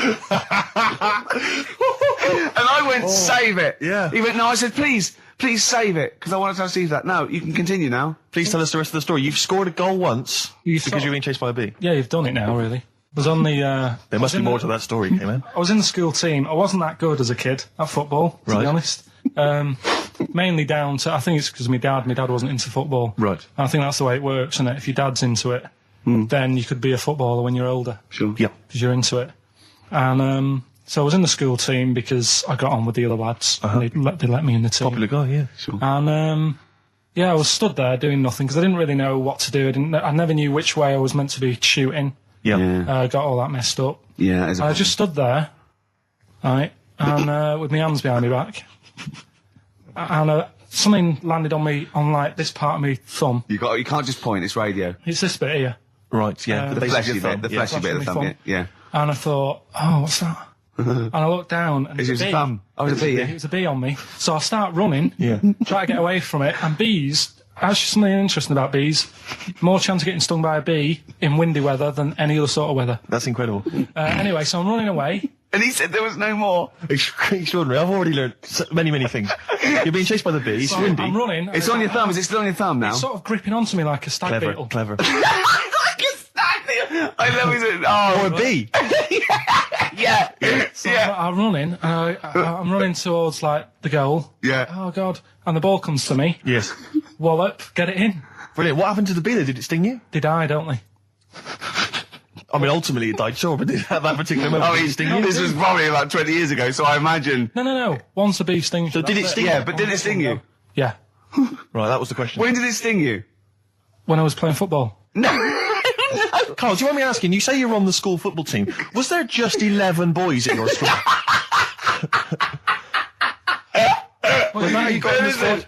Listen, Karl. All I mean is, at what point in this story did the bee sting you? Straight away? After half time.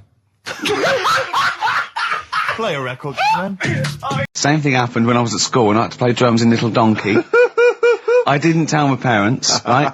But my dad turned up anyway. And what happened? He How old were you, Karl? Well, it was the school that I used to go to. Oh, yeah. Like, Oh, yeah. You went, you used to go to the school you used to go to? no, but what I mean is, on. I didn't go to secondary, did I? Sort of missed a lot of that. Sure. But primary, I liked. Oh, it was okay. all colouring in and stuff. Yep. And it was a Christmas play, and I managed to get a part in it. And, Did you audition? got a part in it, and I should have been playing the drums to the one about Kings. We Three Kings. Yeah. I was meant to be doing that, but Little Donkey came on, and it was one of them. What do you mean came on? That was like next up on the next song. Right. And it's one of them songs that you can't help sort of tapping along to. Yeah. Do you know like if I was to go yeah, you'd have to finish it with. Yeah. Do you know that they actually send that into space? Do they? And what, hoping that aliens will respond with that? Yeah. They do that because apparently it is one of them things that you can't help. What, even if you're an alien life form? Yeah. They know that, do they? Yeah. But anyway, what, because they watch Star Trek or something? No. Knock, knock. Yeah. No, seriously. Is it true, like, if you send out knock, knock into space, they have to say Augie, Augie. Ah, that is great. Seriously. Oh, hold on, what's something out there? Was it a little green fella? That is great. Yeah, so anyway, that is Little Donkey is like one of them tunes that you can't, and I was there and I had the drumstick and I thought, oh god. The drumstick! I could feel myself, and anyway. Just wanting to do it, yeah. I started going along and playing Little Donkey, which I wasn't meant to do, but it went down such a storm. What, were there people like parents and that dozing off, and then suddenly they heard your version of Little Donkey, and they thought, wait a minute, now it's really picking up. What do you mean? I'm glad we paid £1.50 for this. What do you mean it went down such a storm? I'm going, hold on, was it like when People have Ringo... lighters in the air. You know, like when Ringo joined the Beatles, now going, boo, Pete Best, but he went... Yeah, and I went, whoa! Oh, God. No, but the teacher just said, it went down really well, you can do that again tonight. Right. When you're in it again. But anyway, so my dad was there, and you hadn't told him about this performance, so he just turned up off his own back. I never took the letters home and stuff to show my mum and dad, because it just put me off. So, anyway, he turned up, don't know why, he must have heard from someone else's dad. Yeah. He turned up, and he swore about me, which... Did he? I don't... Could you use a word that's allowed to be said? The word? Of course it is. Right. If you got a kid in the car or anything, you can turn it down now. Yeah. Right? But he said, there was a guy stood next to him with a camera, big video camera filming it. And he said, yeah, film it, but try and avoid getting the twat in the hat in the shot. Because I had one of those porters, the little round pork pie hats on. Right. This is so sad. What, was this a nativity play? It was about Jesus and stuff. Yeah, well, there was a porter there helping him with his bags. Of course it was, I forgot. I mean, Mary and Joseph, they got there. Yeah, because it was the hope, because the inn was full, but I think the porter doubled up with the inn and the stable. Right, that was nice. So he carry bags over, yeah. You're right, though, I don't know why I was wearing one of them. But I was, and... and your father said that, and how did you know your father said that? Did you hear it? About it later. Oh, he told you about it later? Yeah, I was talking about stuff I'd done at school, and he said, oh, God, remember that, and I spoke to him the other day about it. Right. And, oh, God. So that was the end of your sort of drumming career, really? Because it could have been, I mean, the audience loved it the night before. Yeah. You could have, been on, who knows, a whole new world for you. Yeah. Have you done any stuff? I've never drummed. I wish I had, man. That is that's a movie story, but... and that's why you don't tell, your mum and dad don't know you on the radio, do they? I think when they were down the other weekend, they had to come in here, I just said, I'll just go in and press the buttons. Because they could listen on Sky Digital, couldn't they? They could do. But you wouldn't want that, would you? I don't want that. No. Play record, I want to talk to you again a little bit about this later. And your name comes up. Now, I don't know if you've told us this story. I think you may have done, but I can't remember the facts about it. It just says, Karl Pilkington, with his pet bird. Was it a magpie? I can't remember. He brought it to school to show everyone, and it flew away. Oh, God. Oh, no, they do that, don't they? You show them what was the story there, You give them seed and they just leave. What do you mean? Well, this sounds like Kes. Well, that's it. I was a big fan of Kes. And it was the time our dog had just died. Yeah. So I didn't have any pets, and the cats were always getting run over. Yeah. And so we didn't want any more pets. Yeah. But there was a magpie that used to fly about on the estate, and I managed to sort of tame it. And in the end... With a chair and a whip? What do you mean you tamed it? Well, just used to sort of hang around it and talk. But how did you get hold of it? Did you catch it? Well, eventually, yeah, it used to just come to me, and the annoying thing was, it got to a point when I wish I hadn't bothered, because it used to pop me bike tyres. It used to sit on like, if I was talking to my mates and I was on my grifter. I love the way he just throws things in. It's like an Alan Bennett play. it landed on my tyre, and it used to peck at the tyre and pop it, and then it used to then never go away, so it was always like around the house, and my dad said never bring it in. So it used to sit on the porch, and I used to go out, and it used to fly down and land on my head, and it really hurt. It used to like peck and stuff. He thought it was a tyre. So it wasn't so much tamed as a stalker. Oh, God. So you took it to school and it flew away? Yeah. So did you take it in proudly going, look at my magpie? Oh. Yeah. Oh, Well, no.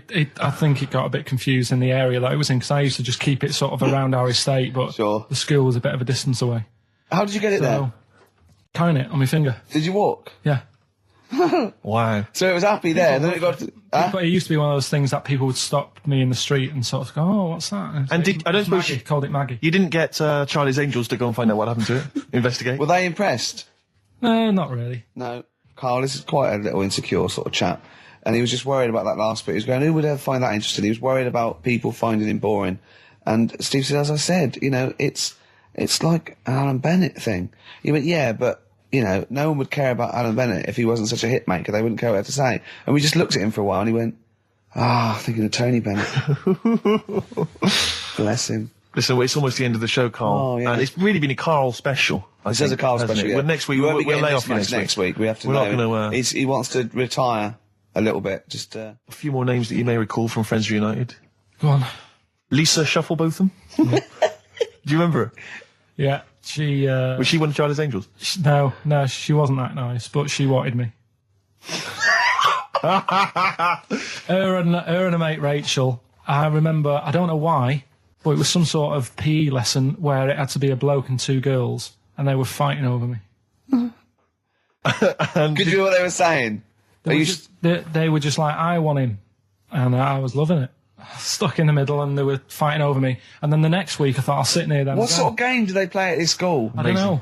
That's an incredible game. But I think Punch me on the arm. No, punch me on the arm, Carl. They just went through it. Because the following week, I thought, right, I'll sit near them again, because I quite enjoyed the way they fighted over me. But then they picked somebody else, and I don't know who I was with that week. So you didn't get any action with Shufflebotham or a friend? No. And when she got older, she went a bit off. She's not that good. She's probably nice now. It's just, I mean, I'll say about myself, when you get to sort of the end of secondary school, you do sort of go a bit odd looking. Right. Do you know what I mean? When your sort of head grows funny. I would just love to go back to his school of that era. I mean, just what happened to people, whether, you know, all people sprouting limbs. No, do you know what I mean? When you're like 12 and that, you quite, no, not 12, when you're 10, when you're 7 to 10, you sort of look healthy, and you look at your pictures when you go, yeah, I was a good looking lad. But then when you get to late secondary school, something happens, and you just look a bit odd. Okay, well, what about Alison Thorpe? Not sure about her. I sort of know the name, can't put a face to it. Damien Comer? Again, know the name. Yeah. Can't remember anything. No. Yeah. It's a shame. Well, these are pretty much all the names I could find. We've had some interesting thoughts, though, and interesting anecdotes. Yeah. Anyone in particular that you'd like to say hello to that maybe listening now that No, I think I would have mentioned Darren Buckley if you hadn't have brought him up. Oh, right. He was like my buddy. Yeah. Did you ever see the Magpie game when you took it to the school and confused it? No. You're joking. That was the end of it, was it? Yeah. So where did it go? Probably to some other kid. Because, I mean, actually, it probably got killed. Because if it was being that friendly with other people, some people might have took advantage of it. In what way? Well, there was a programme on the other week about... What, in the way that Shufflebotham was trying to take advantage of you? There was a programme on the other week about bear whisperers. Yeah. And some blokes got really friendly with a bear. And then when they were leaving that area where the bear was, they said, oh, we've caused a problem here because there's some bear hunters coming in and moving into this area. And it's going to get a bullet if it acts like this. So they had to scare it away. And that's what I should have done with Maggie. I should have terrified it a little bit so it wouldn't trust humans. Just introduced it to some of your schoolmates, I'm sure would have freaked it right out. Well, the ones with maybe the that was big why head- it fled. It didn't see. it's Oh really no! weird. It didn't see those two fellas with big heads and webbed hands coming towards it, did it? That would have terrified anything. It's like a scarecrow, like two walking scarecrows. Listen, have we got time for a song for the ladies? What's happening? We've not really thought. Quick We've just then, been quick! wittering Just on do here. it! Just do it! Thanks very much. Well, hang on, no, we haven't lined anything up, have we? I was going to play Mary Lawson and that for you. And then Is this going to be the final track? It has to Yeah, be. it would be, yeah. We've blown it. We've blown it on the Karl special. We have indeed. I'll play it next week. So Karl there's got an E at history in GCSE. Any history teachers, anyone who can help Karl out, I think we should try and register him and take it this June. So what's your homework for this week? You've got to read about Che Guevara, haven't you? The revolutionary leader. Yeah. Okay. Do you know anything about him at all? Have you got any basis? I just know that if you want to use his face on your business, it costs a lot of money. Do you know, like, if McDonald's wanted to have him as, like, instead of Ronald McDonald? How does he do it? Steve, how does he do it? Telephone box. Is that it? Yeah. So what are these songs then? Go on in. It doesn't matter that some people don't know what that's about, do they? Doesn't matter. No, they're not. Well, your father's a thief. Is the point. Email only. ricky.gervais@xfm.co.uk. Let's hear it. All right. From...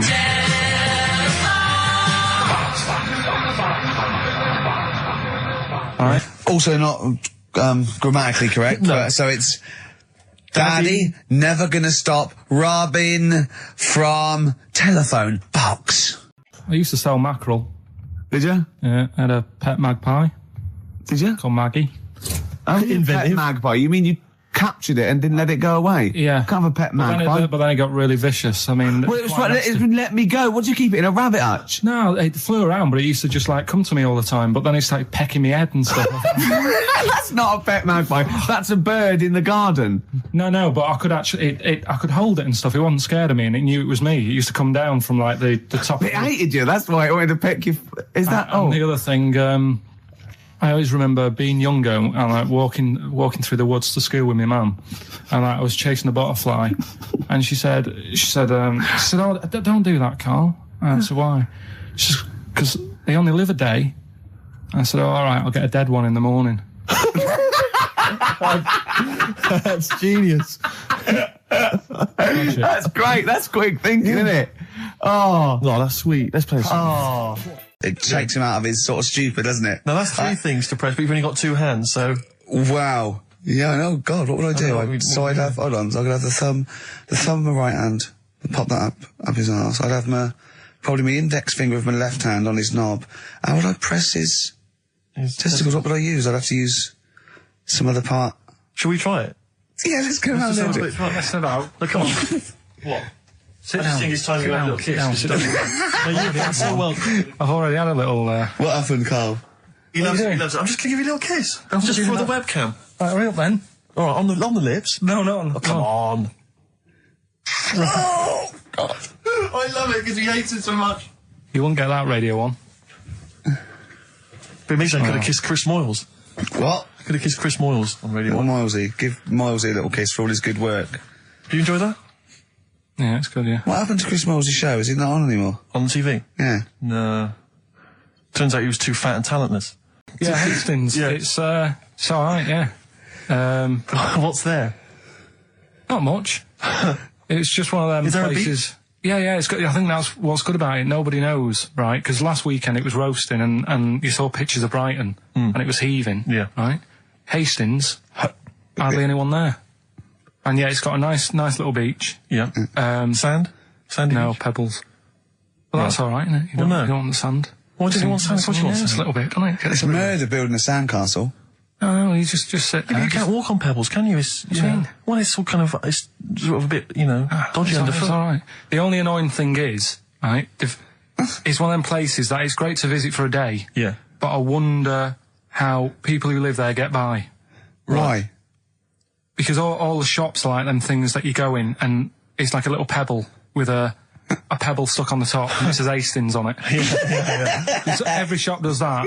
If you want bread and milk, you're done for. It's murder. Yeah. There must be a supermarket. I didn't see any. Seriously, it's all novelty things like that. Yeah. And then when I got back into London... Their houses. Yeah. Just covered in pebbles and, like, seashells and stuff. Whatever. See, you're eating a biscuit. I can't believe it. Are you bored with this already? Do you know what? MTV called me last week. They called me again yesterday and said, when can they come down to do they're coming down next Saturday, by the way, to do a little screen test for you. They're going to sort of just film you with a little camcorder. You said this. They're going to film you...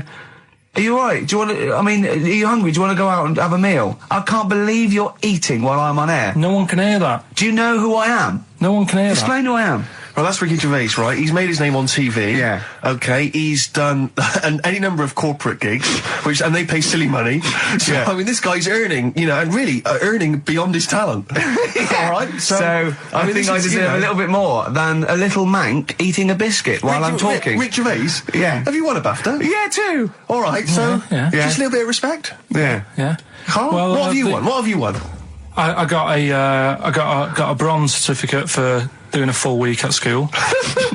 That's great. It was only a bronze. What's that then? 3.5 days. And I got me a little Crusaders badge, if you remember. What's the little what? Crusaders badge? The Crusaders badge for the religious club. So I was at the fella that you went and played You had to go ping pong convert ball, so Muslim, then wanted did to you? talk to you about God. yeah, Yeah. You got a Crusaders badge, did you? yeah. That's why I where'd went. you That's got why I a badge joined. That's why I joined. For the badge? I like the little badge. Did 4 weeks, then packed it in. Travis on XFM 104.9 on Ricky Gervais with me, Steve Merchant and Karl Pilkington. We're doing Educating Ricky. Right, final one. Come on, Karl. Right, what was it? It was, why don't they just get a diary or some paper or something to write on? Yeah. Yeah. Because Snappy. I couldn't think of a heading for it. It's basically, Go on. people who have tattoos, I've never understood it, right? That they have something put on their arm. Right, sorry. Have we started the educate? Is this part of it? Are you educating me? This is something that will be useful in my life that I didn't know about. Yeah. Go on then. No, it's just that they've got a machine out, right, that does tattoos. Tattoos. You come up with a design you want, and you sort of this machine scans it, and you put your arm in this thing, and you press print or whatever, and then it does the tattoo on your hand or on your What, like arm. loads of little needles that follow a pattern? Yeah, the computer, is it? basically, yeah. Is it a real tattoo? It's a It's a proper one. The fella said, Well, as long as it goes out, it pierces the skin with a. I just wondered if it's one of those kind of, those kind of. No, it must be lots of little needles or a moving needle that can go Sorry, along but it. how is this cleaned, like, in between each person? I don't know. Well, no, as long it's only that. If it's one needle, it's just the head, isn't it? If it's one needle that moves, and does it like like loads of little. What are we gaining from a machine doing it? Just because they're not going to sort of mess it up. But hold on, how do you keep your arm still? Because your skin moves slightly. So the machine it's won't. sort of strapped to your arm. Right, And so the it's fella, spread, the so- fella said that the tricky thing was in all this, it was the fact that, nobody would let him test it out on anyone else, so he had to do it himself. But did it work? Because the thing is with a tattoo Yeah, it artist, works, they can see when your skin's moved and they can see what they've done and they keep wiping it and looking, whereas a machine's just got to trust itself. Yeah. So I think one needle could go wrong. If it was a lot of needles that it just came down, like, 1,000 needles that was an imprint. Yeah. But No, obviously I'm asking someone who hasn't delved any further than there's a machine that can give you a tattoo. That's all you've got at the moment, isn't it? Well, yeah, basically. That's all you've got. I mean, that's what I've got because I'm not a fan of tattoos. I don't. But where did you read this again? This was Internet? This was on the internet. Yeah, it was. Yeah. Okay. And I just don't understand why people do it. That's what got me attention. Because me. Sorry, what have I learned from this? That if you wanted to get one, you can get one done by a machine now. People say machines are sort of taking over and that, and there's another one. But it's just the fact. I mean, I don't know.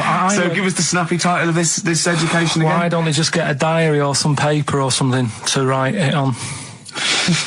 That's why I always think when I see people with loads of tattoos, like there's that fella who we were talking about the other week in Scotland who was covered 99% in tattoos. It's just like, what have you done that for? Yeah. Do you know what I mean? You can't get rid of it now. You've done it now. Yeah. One of my uncles, right, Tattoo Stan, he's just caked in them. Tattoos. Right. I don't think he's my proper uncle, but it's just like my dad's got. Tattoo Stan. No, my dad's got. That's a province in Russia, isn't it? My dad's got loads of mates who. When you like, say he's not your names. proper uncle, Do you know, like, when Just a bloke someone who used to comes hang around around, with the all school? right, Uncle Stan? Yeah. Do you know what I mean? And my dad had loads of mates like that. There was John the Screw. right? So he either works in a prison or he likes to have sex. Cabbie. Cab driver. Okay. There was Jimmy the Hat. I don't know where he Jimmy did. the Hat. Yeah. And, Did he wear a and hat?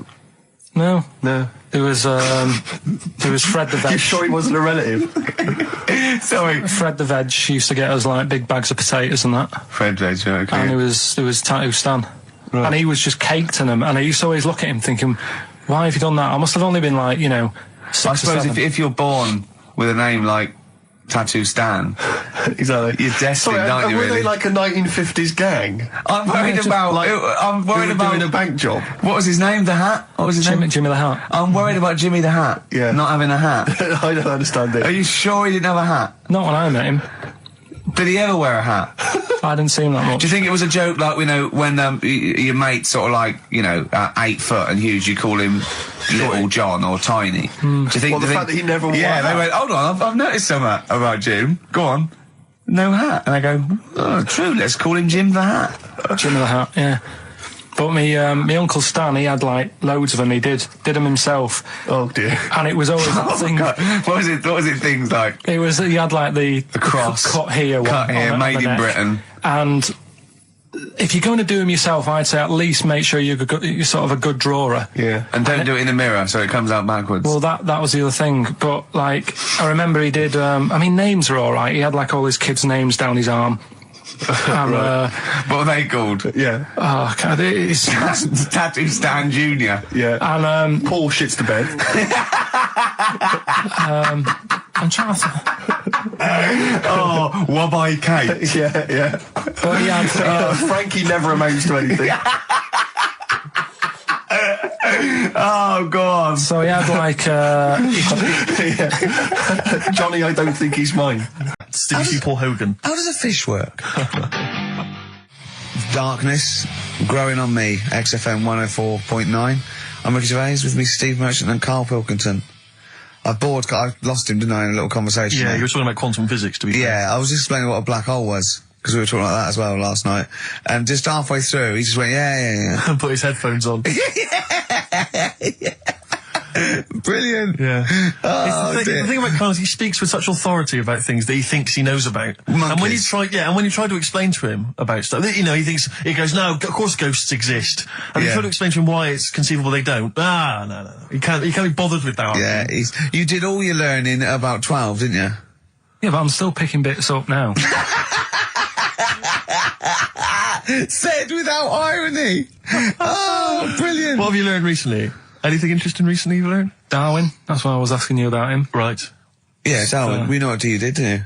I don't know what he did. I just read the other day that they've got a treatment for whatever illness he had. I thought that's a bit late. Can you imagine that, saying that to his family? What did Darwin do? I don't know. You were just trying to explain it to me, but I'm busy doing stuff, aren't I? I can't take it all in whilst I'm sorting the ads out, putting CDs in. You know what I mean? Ticking off the knob news. No, but he formulated the theory of evolution based on natural selection. Yeah. But wait, though. Do you think that's good? Do you think he's well done? You're impressed with that? Because you're not impressed with things like, you famously said, Newton, so it said gravity, but it was already there. If we'd have been floating around, it'd been a problem. We weren't, so keep out of it. That's what you said. You said Einstein. I've never used EMC squared in my life, but the bloke who invented the video recorder, I watch one a week. So I wonder if you're impressed by Darwin formulating, I think, the most important scientific theory since Newton's laws. Has it made a difference? Or whatever he said, would it have happened anyway? You can't do that. You're not allowed to say that. You can't say, oh, well done, I'd have found it eventually anyway. You can't do that. You've got to give people their due, do you know what I mean? But now it's difficult to find stuff because there's less to find out now. It's not a competition. But on what scale? On what scale are you looking at? Why do you mean there's less to find out? Well, now, I mean, they're bringing stuff out that... Do you know what I mean? It's The just... iPod. Well, yeah. Sure. Didn't see the point in that, No. the iPod. Now, what he was saying is, Yeah. if you send a man to the moon, Yeah. right, Yeah. he was saying to the fella in the rocket, Yeah. it would seem like 20 years to him. Yeah, not the moon, but yeah. No, it was. That's what it said. It said the moon. Well, it wouldn't, because it's only about... No, but listen. So it took 20 years to the fella, yet people who are on the Earth, it would seem like 2,000. Yeah, because time is relative, not... I don't... What do you mean? Right. Well, listen, the fact is that it's tending towards the speed of light where it really makes a difference. They've even done it with atomic clocks where they've sent one up even in Concord, and it's like 0.01 of a second difference. What is the watch? Yes, yeah, because greater speeds. But why does speed affect how a watch works? Right, I don't think this is a conversation. Because, look, speed is... Sorry, See stop. what I mean, though? Just See stop what for I a mean, moment. Steve? Right. See what I've done? I don't think this is a conversation to be had on a Saturday afternoon on a radio show. But I'm just saying, though. It's not me, is it? It is you. You went quiet, Steve. No, because you're having problems. Because I'm not going to be able to explain it to you. I will explain in to a you light, frothy way. It's speed equals basically velocity equals distance over time. When velocity doesn't change, and nor does distance, time has to. That's his theory. Yeah. Well, we just got. What's your point then, Karl? What's your point? I'm just saying. Because you don't understand it's worthless. I was trying to explain to Newton that basically formulated, the laws of the universe, the 3 laws of the universe. Even playing snooker, I'm trying to drop something. I was going, well, equal and opposite reaction and all these sort of stuff, right? And he was going, what did he do apart from the apple on his head with the gravity? And I went, well, what do you mean? And he went, well, why was it a problem? If we had been floating round, I'd have called him in. But since we're not, we don't need him. Yeah. That's what he said. Play a record. You're a buffoon. So there's these 2 new kinds of frogs, you say? You're joking. What? And a monkey had a hat. The monkey had a voice. I Believe in a Thing Called Love by The Darkness on XFM 104.9. Last show. Possibly the last ever show. It's up to the K-Man. Little Pilky. Baldy Pilky. Little Whingy. Dimmu Manco, as he's called, his Latin name, Dimmus Mancoid. All right, Karl? All right? You're going to miss this, aren't you? Nope. Right, Steve, something they do now, right, they've got to do by law when you're buying, right? I was looking at one in London, right? It's haunted. They've got to tell you now. Right. Don't talk shit. I'm telling you Play now. a record. I'm telling you now. Yeah. There's no such thing as ghosts. That is ridiculous if that appears on a legal document. Right, if there's anyone who sells flats and does that for a living. Yeah. Right, email in, Yeah. because I'm telling you now, that is a fact. She sort of dropped it in. I said, oh, nice feel here. And she said, yeah, well, that'll be the ghost. Just dropped it in, that's all they've got to do. And then I was like, what? And they went, oh, yeah. That's what I've got to do, is it? So that's the legal thing. Did you drop it in? So in court you go, did you drop it in? Yeah, I dropped it in. Play a record, you're an idiot.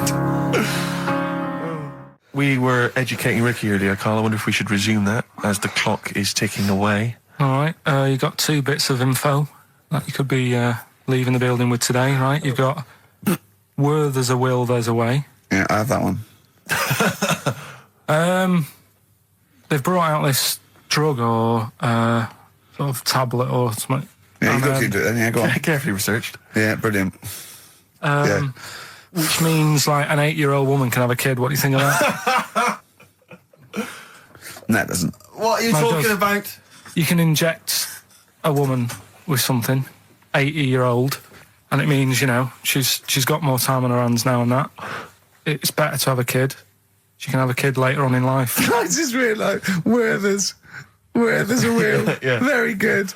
Very good. Right, well, let's just move on from that, because it's clearly drivel. No, it's not. I think it's a bad idea. Of course it's a bad idea.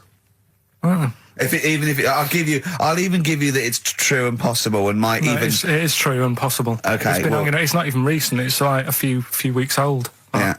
Okay. Well, it's terrible. No, you shouldn't do it, yeah. All right, what's the final educating, Ricky? So far, I'm not impressed. Get her a cat. Yeah, but get her a they little meant- Pekingese. they Don't meant to- they let meant- her have a child. Yeah, but it's meant to get you thinking, like you're saying, well, she shouldn't have a kid. Or By the time he's 5, she'll try and pick it up and her arms will break. whose arms? Moving on, what's the next one? Would she be able to breastfeed? Yeah. And she'd be able to do it standing up while he was on the floor. Talking to nipple. Hey, come on. There's a lovely Look, juicy pair over there. Okay, I think that's the last show. People should actually phone in and speak to Karl and try and convince forget him. that. Yeah, what's the number, Steve? Forget that. We What's haven't the got number? time. Yeah, he hates answering it. We'll do it during the record. leave it. Phone in if you want to speak to Karl, if you know the number. Call in, don't try and want to. convince Karl to Don't kiss a want little nipple. Don't want to. Yeah. Right, what are we doing? Are we... What's the last educating, Ricky? Come on. Hook, line and good thinkers. Brilliant. Okay, Yeah, go on. sounds good. Go on, what is it?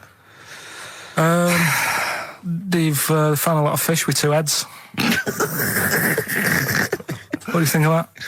Well, don't know. What do you mean they found a lot of fish with 2 heads? Who else? They've been messing about, basically, these scientists and stuff, and they've said, look at this we can do. And they're making loads of fish with 2 heads. actually they can do it now, and they're saying that's good, isn't it? Do you know what I mean? All right, play a record then. Yeah, but what do you think? I think if they can do that to fish, they should try and do it to you, and then at least you'll have two brains to work with. Yeah. And we might Arguing. I'd love you arguing with yourself. And you end up you're walking on the street, but you're just headbutting each other. Just cracking heads in imagine the the middle. squeezing fun you'd have, Rick. I wouldn't know what to do. I'd bang them together. It'd be like one of those kanakas you used to have at the playground on the string. I'd just whack them together. I hit your head on the window, didn't I, to see what the noise meant today, didn't I? Yeah. Just if I had two heads, right? Would I be able to sort of do shifts? Do you know what I mean? Say if this is a start or something, they're trying it out with fish and that with two heads. You'd be two different people. You can't think like you're one. It doesn't make sense. If you had two heads, you'd have two brains. You'd have, you know. Well, that's all right. But say if we did the same job, well, we'd be doing the same job. Yeah, you could. So you could say, right, you work through the night. You'd take it in turns to do your job badly and moan about it. Yes, it'd be fine. He's giving it some serious thought. I know, yeah. And so's his other head. Yeah. But also, they're saying there's like a fish shortage, and I was wondering whether they're doing like they're trying to make that better. Do you know what I mean? So Yeah, they would, do like as the head is the bit you throw away, it'd be perfect. no, but when they do a head count like they do, that's what they do. They do like They count fish. They get fish. Okay, just end the line. 1, 2. I think you'll find we're 1, sir. Don't answer back. Rick, I should just point out that I feel... Don't answer back. Come on, I think Karl has